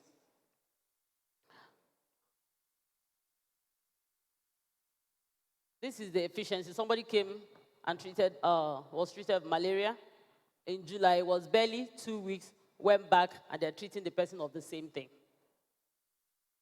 For effectiveness, another huge problem where you always have HMOs and providers, argue a lot. Match your care with scientifically proven methods. A provider will tell you, from my experience, when did medical treatment become optional? When did it become based on providers' decision? Without basing it, we all went to school. If not, we shouldn't have gone to medical school. We are being taught their treatment protocols, their grounds for making certain diagnoses. But people want clinical experience over the years more than scientifically proven. So do not give patients drugs that are not needed. Here, somebody has a respiratory tract infection. This is a request for us to give cough syrup, but guess what? 10 units of it, 10 bottles. Is this not serious quality issue? And so many people are addicted to codeine and we're wondering where it's coming from. We want to just stick to what science has tested and proven. Personally, I think that this is the bane of our problem. If we can do something about this, then we would have improved a great deal on quality. On many instances, Nigerians are asked to discontinue their prescriptions, even when they leave this country. There are many people who have been treated here, then, they travel, see another doctor, they are asked to discontinue. But we should be able to challenge it here in this country. I have seen practices reject WHO guidelines and in some cases claim that there are no existing standard treatments. I don't know if anybody from Federal Ministry of Health is here because you guys have a lot of work to do. They said that there's no standard treatment. We have argued this, and some claim that it's so obsolete. If there is a change in treatment protocol, we need to see the documentation. We cannot claim on behalf of 190 million Nigerians for something not specifically proven, scientifically proven. Health insurance models under managed care is more of a population approach to healthcare, and we focus more on outcomes. So a HMO will pay a provider according to the right treatment and reject bills not in line with delivering outcomes. During NHIS meetings, I've begged that they look at this issue of quality because sometimes when you hear HMO is owing, it's not really because HMOs don't want to pay. Yes, sometimes you owe. Every business has, creditors and debtors at every time in your life cycle. People are owing. Yes, you will owe. But you and the provider could actually manage that. But most important is that some of those claims are not genuine. And if we do not talk about the quality, I don't think that NHIS will ever get it correct. Because providers bank on the fact that NHIS will do this to you, will suspend you, will do all that. And that is cheap blackmail. We need to transparently, have this talk with both HMOs and providers. I am not saying that owing providers is right. But if that was the case, I believe that they can always find a way around it. But the main issue is claims not paid because of quality issues. On a daily basis, we encounter that. So equity, this addresses fairness. It is on record that not up to 20% of Nigerians have access to healthcare, despite the rollout of NHIS. People are still refused treatment unless a cash deposit is made at the point of care. Let me fast forward this a bit. So having talked about all the challenges from my personal and industry experience, what are we going to do about it? Just 5 minutes. So to run a successful system, I believe that the HMOs and providers must partner. We need to educate patients. Health literacy is very important. It's important that everybody understand and be able to interpret their health treatment in their own words. Public-private partnership, government, we can have audit firms audit both HMOs and providers to ensure that they're delivering on quality. There's also room for private partnership. We're happy with digital health.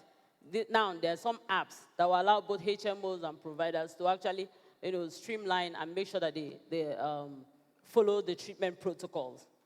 Then consumers, you should know about your healthcare, I've said it. Then as a community, finally, we now need to start paying tithes to hospitals, please. For people that pay tithes to churches. I'm talking about philanthropy in healthcare. We need to pay serious attention to it.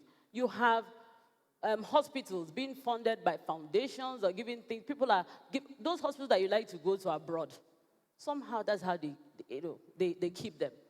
How many times have people been treated in a hospital and we now go back and give them, support their efforts so that more people can be treated? Whether it's public hospital, whether it's private hospital, go and thank the hospitals. It will give, it will help other people. He just talked about his sister. I think maybe you need to set up something to go and help people in Delta State. So having said this, a lot of crazy health indices. Tomorrow we'll be talking about maternal mortality. We know that we're doing very badly in it. But the only way we can change all these health indices if we start acting and not just talking about quality improvements. Thank you. Thank you so much, ma'am. That's Dr. Dorothy Jeff Namani. Our final speaker for today is one who will integrate everything that we have talked about so far. He's the project director of Integrate from the Society for Family Health, Mr. Emeka Okafor. Welcome, sir.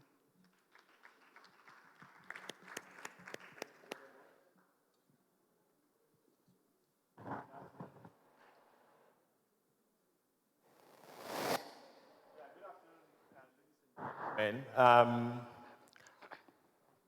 it's always a difficult situation finding yourself to make the last presentation because half of the people would have been sleeping on you. So please bear with me. It's not going to be a very long presentation. Before I talk about patient-centered healthcare, I think the best thing to do is to look at the current health situation in Nigeria.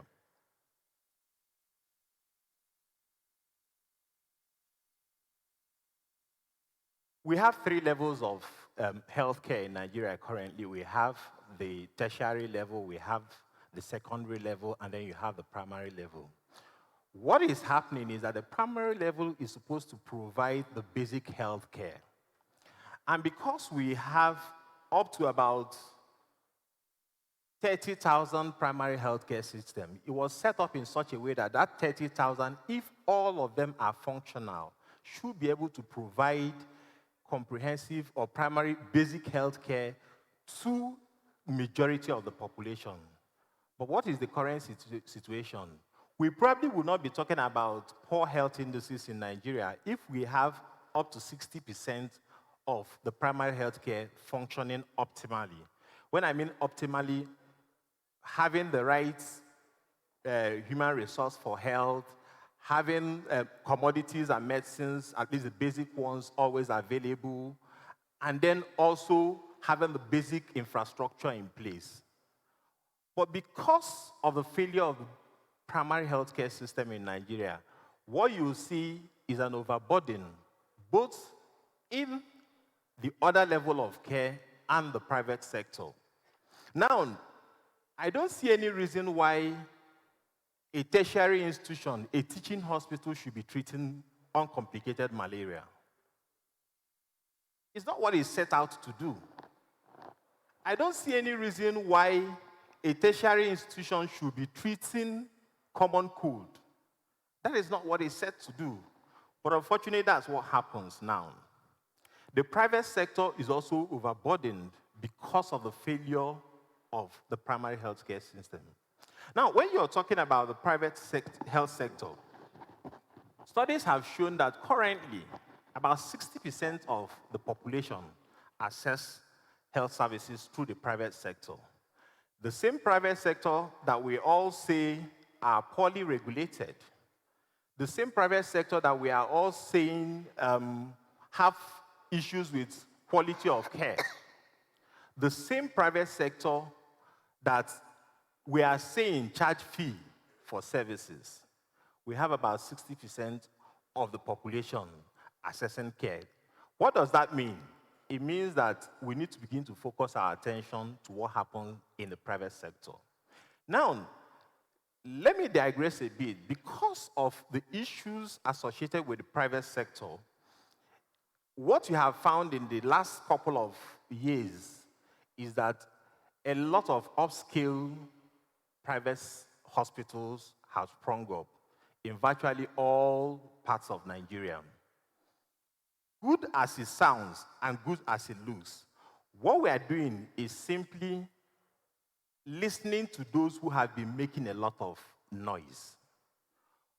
And they are just about 30%.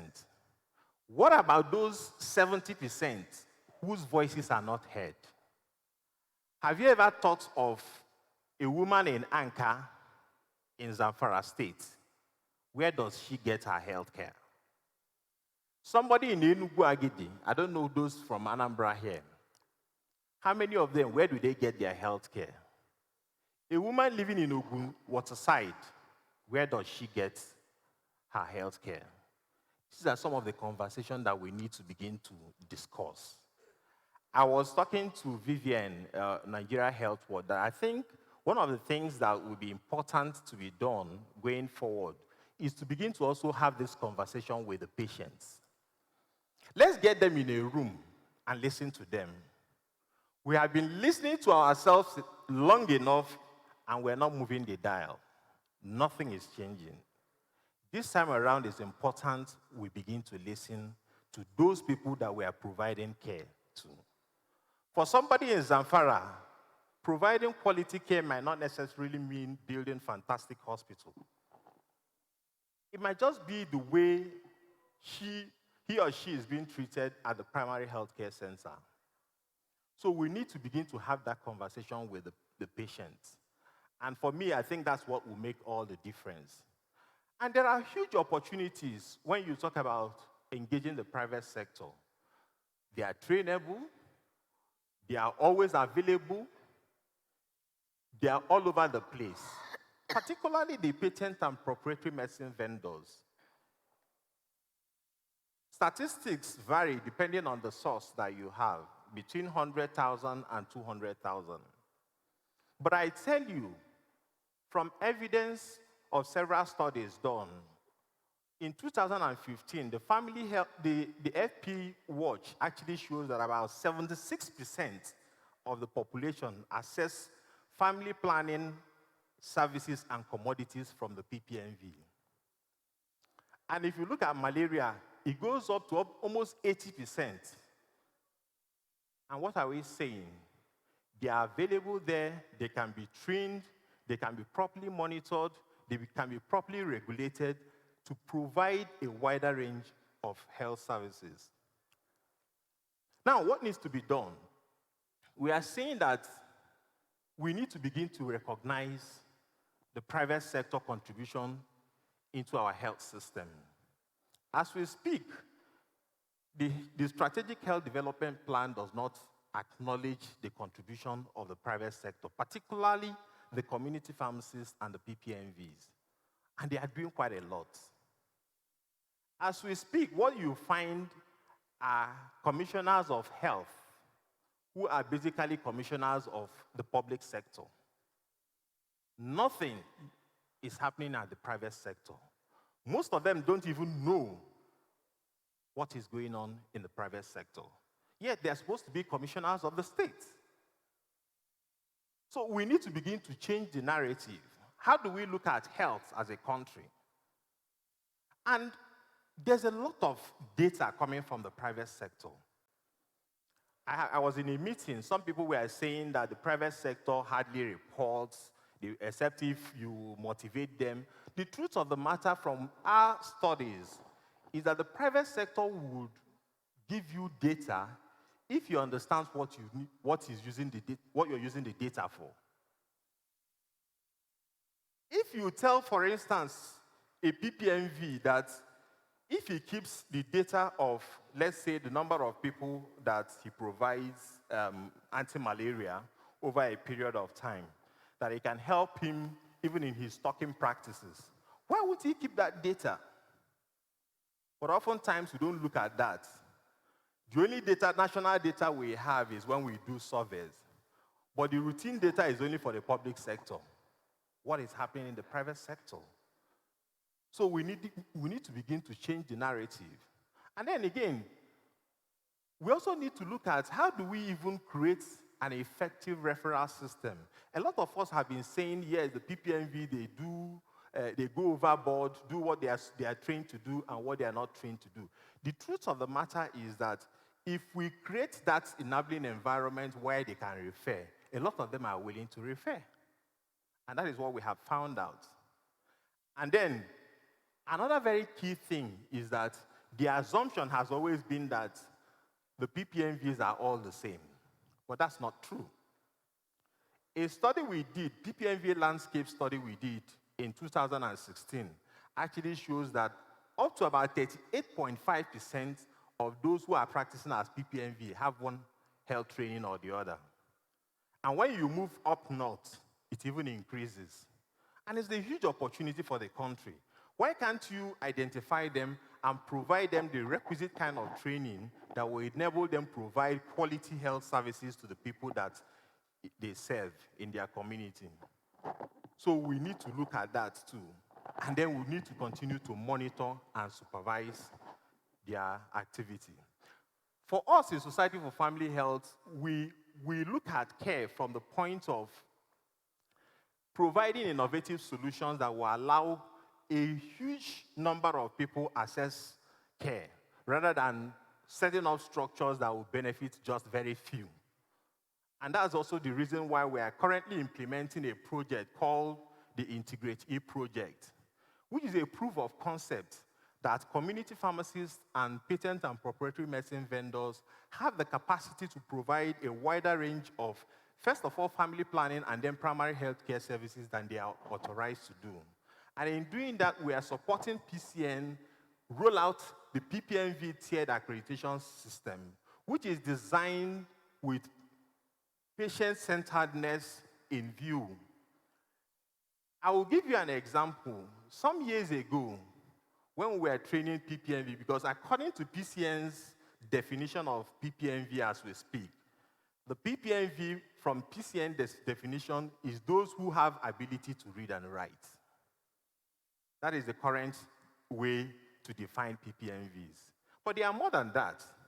There are some of them who are retired CHUs, some of them who are nurses. These are nurses that in some PHCs in the north, they had a whole PHC. And then when they retire and open a PPMV, they can no longer treat malaria or things that they were doing while they were in service. So we need to identify them using the PCN's tiered accreditation system, which the project is piloting in Lagos and Kaduna states. When you identify them, it helps you provide the kind of training that they require. I'll give you another example. Many years ago, when we were trying to train the PPMVs, we got about 25 PPMVs in a room, and we are providing training on oral pills refill, and then balance counseling and referral. And when we did a pre-test in the same class of 25, we found somebody scoring as low as 20% and another person scoring as high as 70% in a pre-test. Now, tell me, as a trainer, how will you categorize? It's very obvious you're not talking to the same people. But what most of us are doing is just to check. We have trained. How many have you trained? 200. But what is the training translating to? And that is what is important if we are looking at patient-centered healthcare.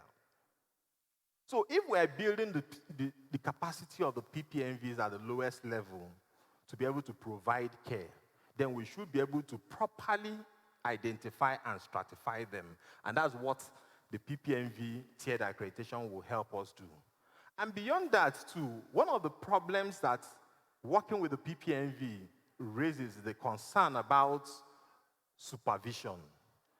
And the project is also trying to pilot what PCN mentioned, the hub and spoke model that allows a community pharmacist or a pharmacist to be able to supervise a number of PPMVs within a cluster. That, again, is a way of guaranteeing the quality of services and the quality of drugs that this PPMV stock. And now, too, finally, the project is also mapping PPMVs and community pharmacies around PHCs for referral purposes. And what we have seen is that there's an upsurge in the local governments where we are piloting the upsurge in the number of referrals that PHCs are having coming from the PPMVs and the CPs. So they are actually willing to make this referral if the system is established. And then again, we are also trying to integrate the data using family planning, as an inroad to integrate the reporting data from the PPMVs into the national system. And now quite a lot of them are providing those services and they are being captured. What am I saying? I am saying that we need to shift the conversation. We have been talking to ourselves for too long. What we have been doing is just providing care for a very few number of people because they are the ones demanding, because they are the ones speaking. Just like Usie said, they are not here talking to us. Some of us are speaking on their behalf, but we need to also begin to listen to them. They are not talking, not because they don't want to talk, they probably don't have the platform to talk. So we need to consider that in all that we are doing, knowing fully well that they're actually the one reaching the last mile. They're actually the one providing these services to people in the communities, people who need these services. And that is what will redefine patient-centered healthcare going forward. Thank you very much.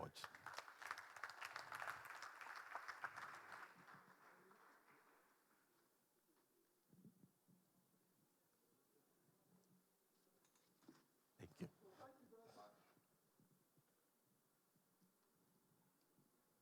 Thank you very much for that contribution. It's time for questions to the panel. We're just going to try and take a few questions before we round up. Don't forget that you do have the forms on your table that we expect you to fill in. People have been filling that in. Please do fill it in before you go. So we're going to take 1, 2, 3 questions. I've got one that's been sent in from the YouTube channel as well. So while we are passing the microphone round, I'm going to read out the question that's coming from online. And although it's direct, sorry, so are the microphones? Microphones, sorry, who's please. sending microphones out? Hello. One here. No, we had already selected who to speak, so please don't put up your hand if you didn't put it up the first time.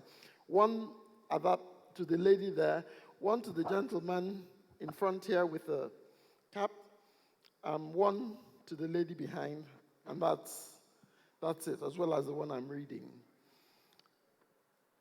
So she should go on? Sorry. Can you stand up? Yeah, you. Who's that? So you can see, she's been raising hands. She was one of the No. first people to raise hands. Okay, you can be the fourth. You can be the fourth person, but that's actually, Yeah, she's good. All right. So go ahead, please. Thank you. One of the first. Good evening.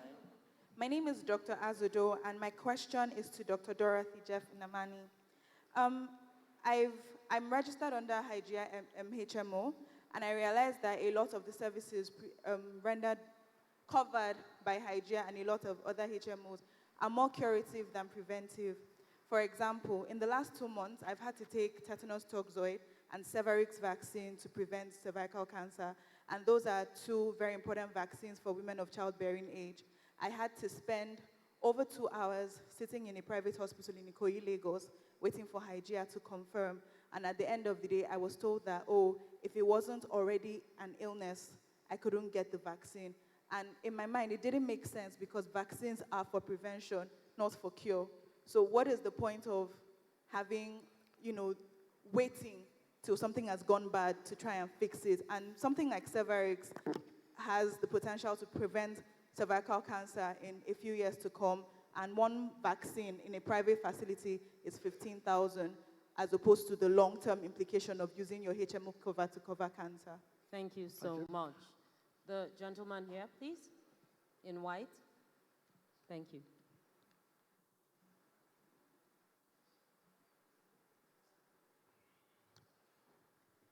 Thank you very much. Thank you, sir. My own is not a question, but it's just little observation.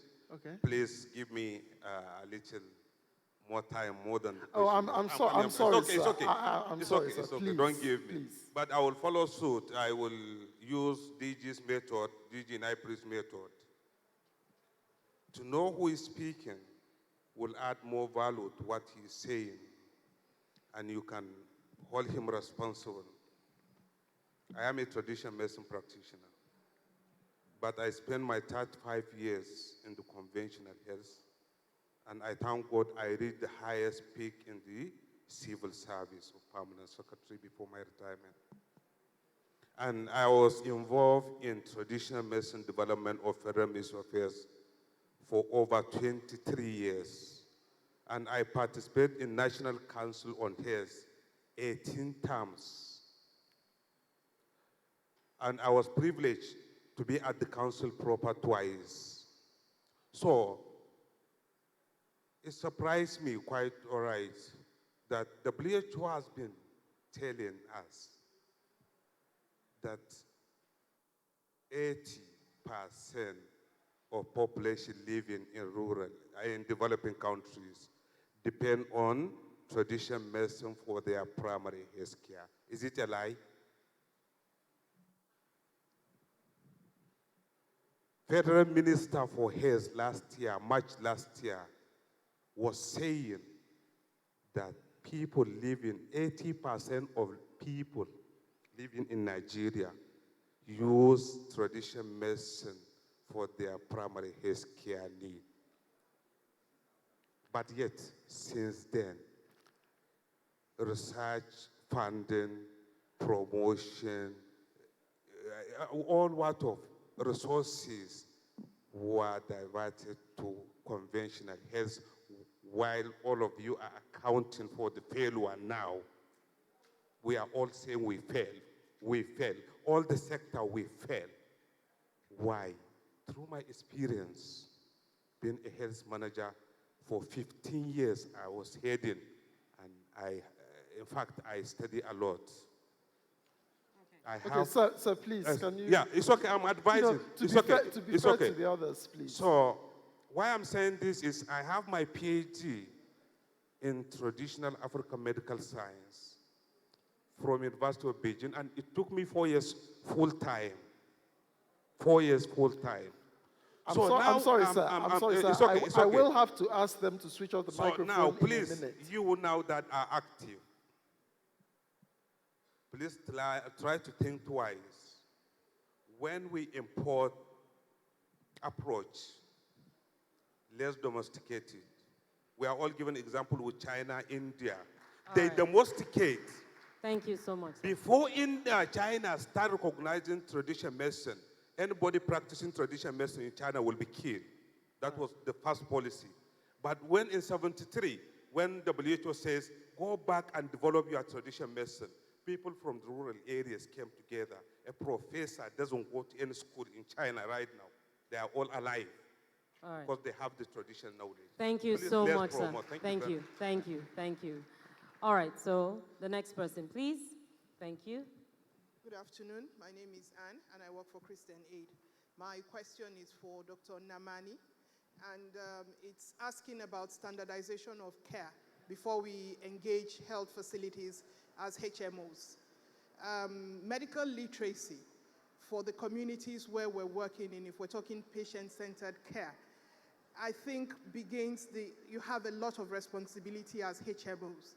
Reason being that when you get into a health facility and you tell people that you're on health insurance, the quality of care that they want to render to you switches immediately. And most times it moves straight out of a Cadillac model to a pedestrian model. And no life is less important than the other, irrespective of financial standing. Everybody should be respected. The dignity of life is sacrosanct to the practice of medicine. And so, as HMOs, we need to have some standardization for the health facilities so that from your least premium to the highest premium ensures that a patient does not walk out of the hospital more ill than he came in because they cannot afford the quality of care that people who can pay more can afford. So I want to put that as a challenge to your team, that you should have a Duncan's line for any health facility to ensure that patient care is standardized across health facilities. Thank you so much. And finally, the lady over there. Thank you. Behind you.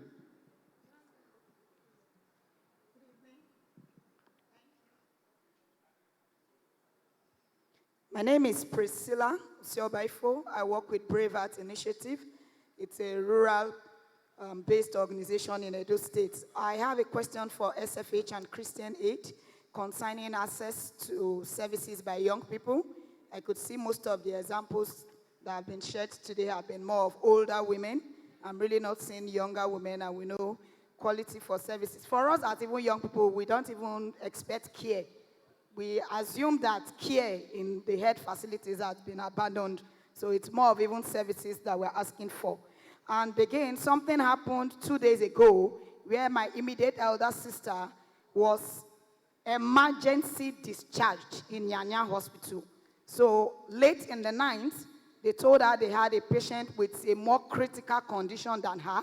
So she is now to be discharged, called it emergency discharge, and she had to find her way home at that point in time in the night. Lastly, is to raise the issues of sexual violence for young women living with disability. She tried to talk about it, but it's very right, especially in a state like Edo State, where adolescent girls are more targeted because they are more vulnerable, because they live with disability, and oftentimes their family can't even pursue these cases in court.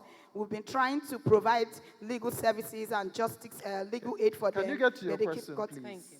Sexual violence for adolescent girls. Okay. Yes. Sexual violence against adolescent girls. Yes, and the question is, Now I'm saying that they need to raise more. it's a comment. Yes, so Okay, they thank- need to thank you focus very more much. on services Thank for you for them. that contribution. Thank you very so much. We have a few questions here. Dr. Amina, what lessons has your project, Shops Plus, Learned. learned in working in rural locations with providers, and how did you get your support from providers in rural areas? And also to you, ma'am, what are the strategies to embark on to improve quality of care for the Nigerian women? What exactly is the percentage for the use of chlorhexidine? And how can we avoid stigmatization among those living with disabilities to access quality of care? So. And the final one from an online viewer is, how do you bridge the illiteracy gap? Many people are not even reading comfortably. Are you providing audio explanations of your policies in local languages? And that's from Michael Waneri on YouTube. And the question is to Dr. Jeff Namani, but I'm sure it also applies more widely. So if you can actually just go briefly, one by one, Dr. Jeff Namani, if you have any responses, I'm sure you can gather them up under one. Yeah. Okay. So, to answer your question and also her question is, most of the issues we have in terms of standardization is because many people, or I would say the HMO industry and the providers, they don't understand what the objectives of NHIS is. It comes from not even understanding what the scheme is trying to do. Because already NHIS has the essential, they have the guidelines, they have standard protocol. But you find out that when you go to facilities, most of them are still not following it. Then, while we're focused more on curative care than preventive, that is a discussion that HMOs and the providers are currently having. Because when people go to the hospital, most of the time, the providers see an opportunity, to treat and then get paid for. So we're beginning to talk about more, about behavioral health, lifestyle changes and all, so that when somebody is sitting and instead of you asking, what is the matter with you, you turn the question around to what matters to you. Because from there you can actually find out that what you're facing is not really diabetes, but an eating disorder. Or what you're facing is not really headache, but it's stress. I will begin to talk about that, and we can then put premiums to it so that they are incentivized to actually talk to them. If right now HMOs do have more on preventive, what happens is that people are not willing to pay a lot to give them that comprehensive access. So what we are trying to do is to look at the risk. If for preventive, yes, it's better for you to do it, but how many people understand that? Most people actually wait until they go to the hospital. So we're trying to turn it around from having that partnership between HMOs and providers. So once we understand that, we begin to pass it to the patients. The illiteracy. Illiteracy. I talked about our initiative, which is the power of the patient. So that is what we are doing as an organization, talking to all our enrollees. Right now, we're not doing much of community-based health care. But when we did, we actually did it through our foundation at Ajegunle. And all the time that we talked to them about, we enlightened them about their plans and all of that. First, I'll tell you that when we even came in, they thought that with health insurance, we're going to be taking money from them. They didn't even understand how it functioned. So we had that program run for several years in Ajegunle in Lagos, and we were always speaking the local language. You cannot afford to communicate with them in English. And I remember one particular woman was so grateful because they didn't understand the essence of health insurance, but with health insurance, she was able to have her baby in the hospital. It changed her thinking about healthcare. We also had another man that I think the wife, it had to do with the wife. The wife now said, right now, that she's not going to be spending so much money on her hair and all that. She now understands the importance of having a health insurance. So you will speak in the dialect. So it depends on the target population.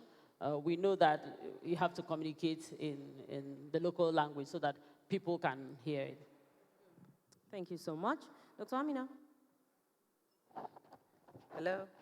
So lessons learned in rural areas. I think one is that community leaders have a role to play because the government cannot do it alone and they haven't actually been doing well. So the community in where we work actually have come together to build boreholes, dig wells, toilet facilities. So there's a lot that is happening down there in the communities. And then health workers themselves, I think for me, they're the most important resources. So if they're well motivated, they will also be able to deliver services with a lot of passion. And they know what works in their communities, local solutions. So I think we need to really focus on those local solutions. There was a question about chlorhexidine. Yes, that's that was my for you, sir. question. Okay, please. Good question. So chlorhexidine is actually used both for the eyes and for cord care. But what the example I gave was in relation to the incident that happened, and what matters now is the concentration. So the one that's used as an eye drop is about 0.02 to 0.04, whereas chlorhexidine gluconate that's used for cord care is about 4 to 7%, meaning that the one that's used for cord care is about 100 times the strength of the one that's used for eye solutions. So I think that's a clarification. But while I'm there, I'd like to comment on what the gentleman mentioned earlier on traditional medicine practice. It's an industry that is a multi-trillion-dollar industry annually. Nigeria has about 8,000 plants with proven ethnopharmaceutical and ethnobotanical potential. But we're not, as a nation, as a people, we're not putting in enough emphasis to ensure that considerable resource is translated to healthcare and socioeconomic development. At NIPRAID, we've started taking a step in the right direction. We now have a full module for training traditional medicine practitioners. And we're working with the Ministry of Health and the association to roll that out. We've also, like I said in my presentation, put up a QC, quality assurance and quality control course that we're now pitching to the whole of West Africa for us to get that in line. But more needs to be done. We don't have the kind of funding and we don't have the kind of partnership that we need to roll this out in an expeditious manner to enable the country to start benefiting. And I think it's time that's taken on board. Thank you so much. Avoiding stigmatization amongst the disabilities or people living with disabilities to access quality of care. You want to answer that? For people with disability, for me, it's all about access, inclusion, non-discrimination, reasonable accommodation, and most importantly, it's all about being referenced in the policies as special needs people within the policy. That way, when it comes to implementation, they don't become an oversight. So people carry them along, and at the end of the day, as people work towards the needs of other people, they consider the needs of persons with disability. I think we are in a world right now where we are all thriving through the actualization of 2030 SDGs, and it's very important that people with disabilities carry it along. If not, SDG will not be fully actualized. The young lady talked about young people who are living with disabilities and sexual violence. You want to comment on that? Yes, especially adolescents and very young people, because they are more vulnerable. And then, because they already have a disability, they are definitely a very big, a high target when it comes to violence. Let me also give an instance where women with disability who are married as well, they face lots of violence when it comes to things like that. So disability itself is a big issue, but then it doesn't stop people with disability to fully integrate into whatever they want to do. But what we are saying is that the disability is not actually the person. The disability is actually the barriers and the special care that is not made available for persons with disability. Amazing. Thank you so much. Quick comment? Yes, so the last point, last line from each speaker, what you want people to go home with. And I'll start from you, Obi. And 10 seconds. yes. 10 seconds. 10 seconds. Right. Yeah, that's what we say on You radio. can 10 start seconds. thinking now. You've taken up 7 already. So, quality isn't something that we just expect.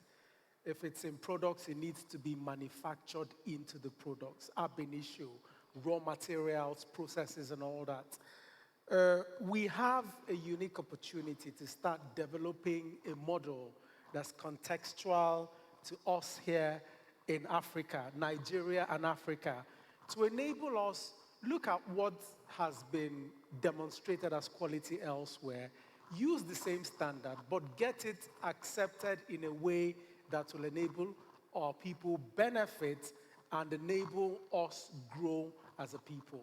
Thank you very much. Okay, just 3 statements for me. One, we need a new theory of change. And that should look like if, for instance, Farmer Access does A, and Shops does B, and Nigeria Health Watch does C, and then the community does B, then we will see different results. We need to begin to think in that way. Secondly, provide options. I did a surgery 2 years ago, a spinal cord surgery. I'm standing here because I did it in Cedar Crest. I had options. You have options. The communities we're talking about, do they have options? Finally, we are strong as the weakest one of us. Yeah. We should endeavor not to leave anyone behind. Thank you. Dr. Amina? I think the consumers of care should actually be at the center of quality healthcare. Nothing without them, nothing for them without them. And I think we haven't really done so well in bringing the consumers to the table. We have been doing this all along together as providers of care. So I think that's it from me. Thank you. Dr. Dorothy? Okay. We actually know what to do, but I think knowing what to do and actually doing it are 2 different things. For me, I would tax the government and the community. Now, for the government, I think they should start implementing stricter sanctions for malpractice and also rewarding good performance. Then for the society, we need to show more love to people who give care, our caregivers. Show more love to the doctors, support them. And in turn, they're also human beings. You will get the best out of them. And maybe through that, we can start bringing back all the ones we lost through brain drain. Some of them will be willing to come back because they feel loved. They're human beings. So that's my last word for the government and for us as a society. Thank you. Mr. Mecca? Well, I think for me, it's high time we stopped talking to ourselves. We should begin to look at those people. We should stop talking to those people that are already enjoying quality health care.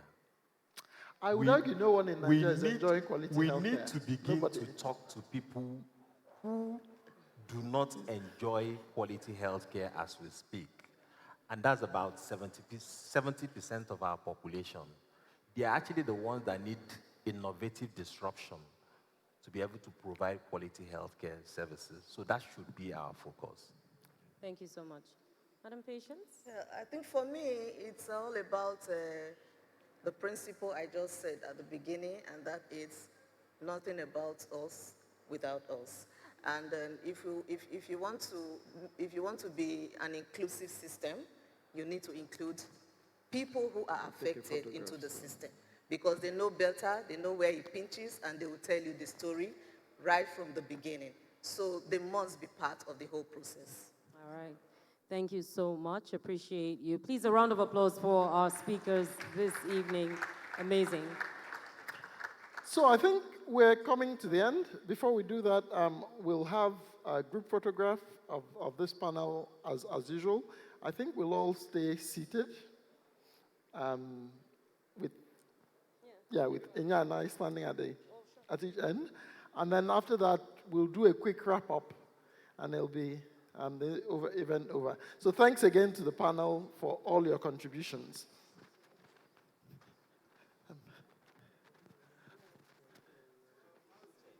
Are you ready? If we can get a chair. Okay, no, just do them. Okay.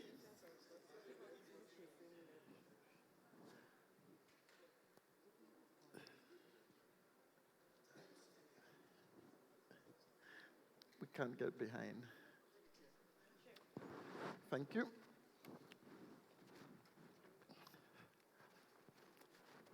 Okay.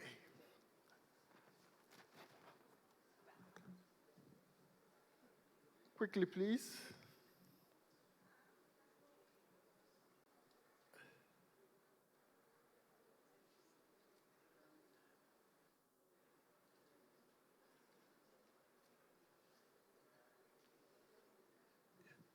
Thank you. Thank you very much. Thank you so Yes. much. And Please thank don't you, go because ladies and there are gentlemen. a few very important things to round up. Thank you very much to the panel. We wanted to say thank you to all our partners. Okay. Yeah, wanted to say thank you to all our partners for all their support. You can see the people without whom this event would not be possible. We also wanted to share with you our commitment that from the events and from the forms that you have filled, we are going to collate everything that has been said.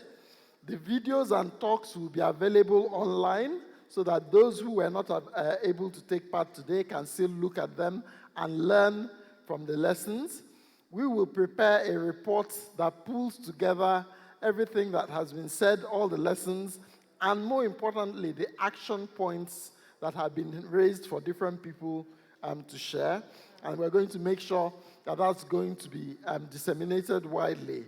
And please do continue to hold us to account as well at Nigeria Health Watch, as we will continue to hold all the different participants to account.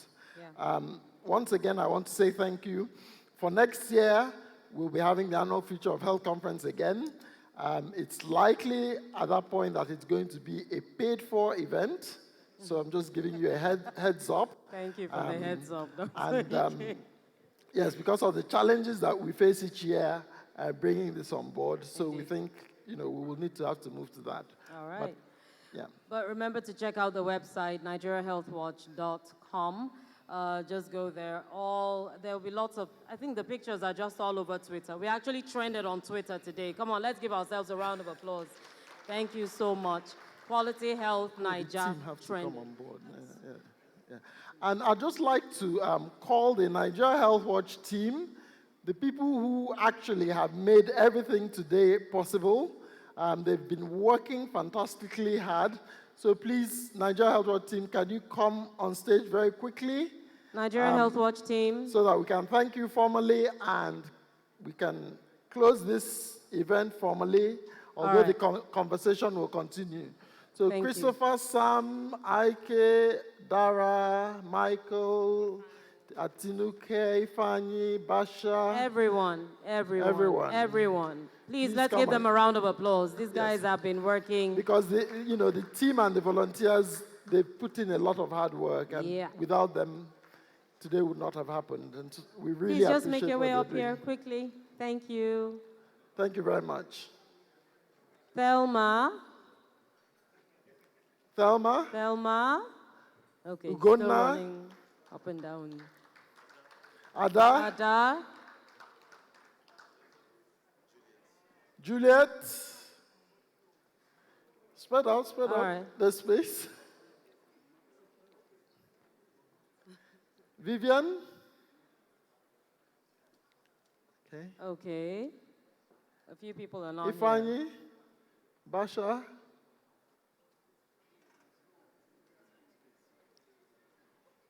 Okay. Right, so I think that's... Sounds like a firing squad. Firing squad, okay. If you say so. All right.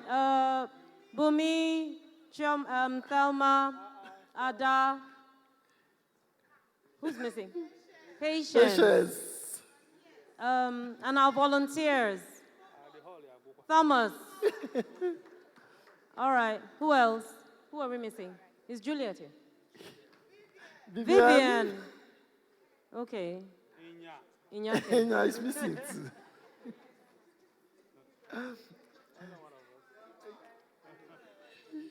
Okay. Are you okay?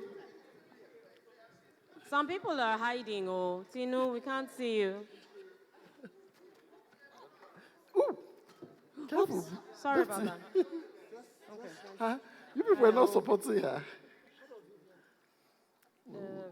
Vivian, is she here? Okay. She's actually out. Please, can we quickly. No. Where you go? Okay. Vivian. Please, can you take the picture? We need to move.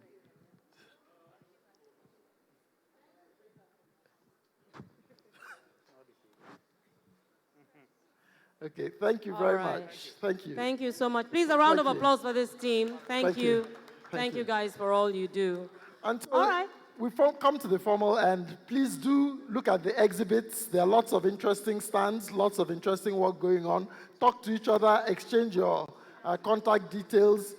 We've said it today, quality is not a one-day stop. It doesn't end today. Tomorrow there's a smaller event that continues the conversation, and all through the year till we come back next year, we expect this to continue. So thank you so much to all of you. If you hadn't turned up, this wouldn't have happened. And thank you to Inya. And my name is Ike Anya from Nigeria Health Watch, and thank you once again. And I am Inya Ode from Nigeria Info, not Nigeria Health Watch, Nigeria Info. Thank you so much for being here. God bless you, and see you next year. Thank you. Thank you. Yeah, thank you. Yeah, thank you.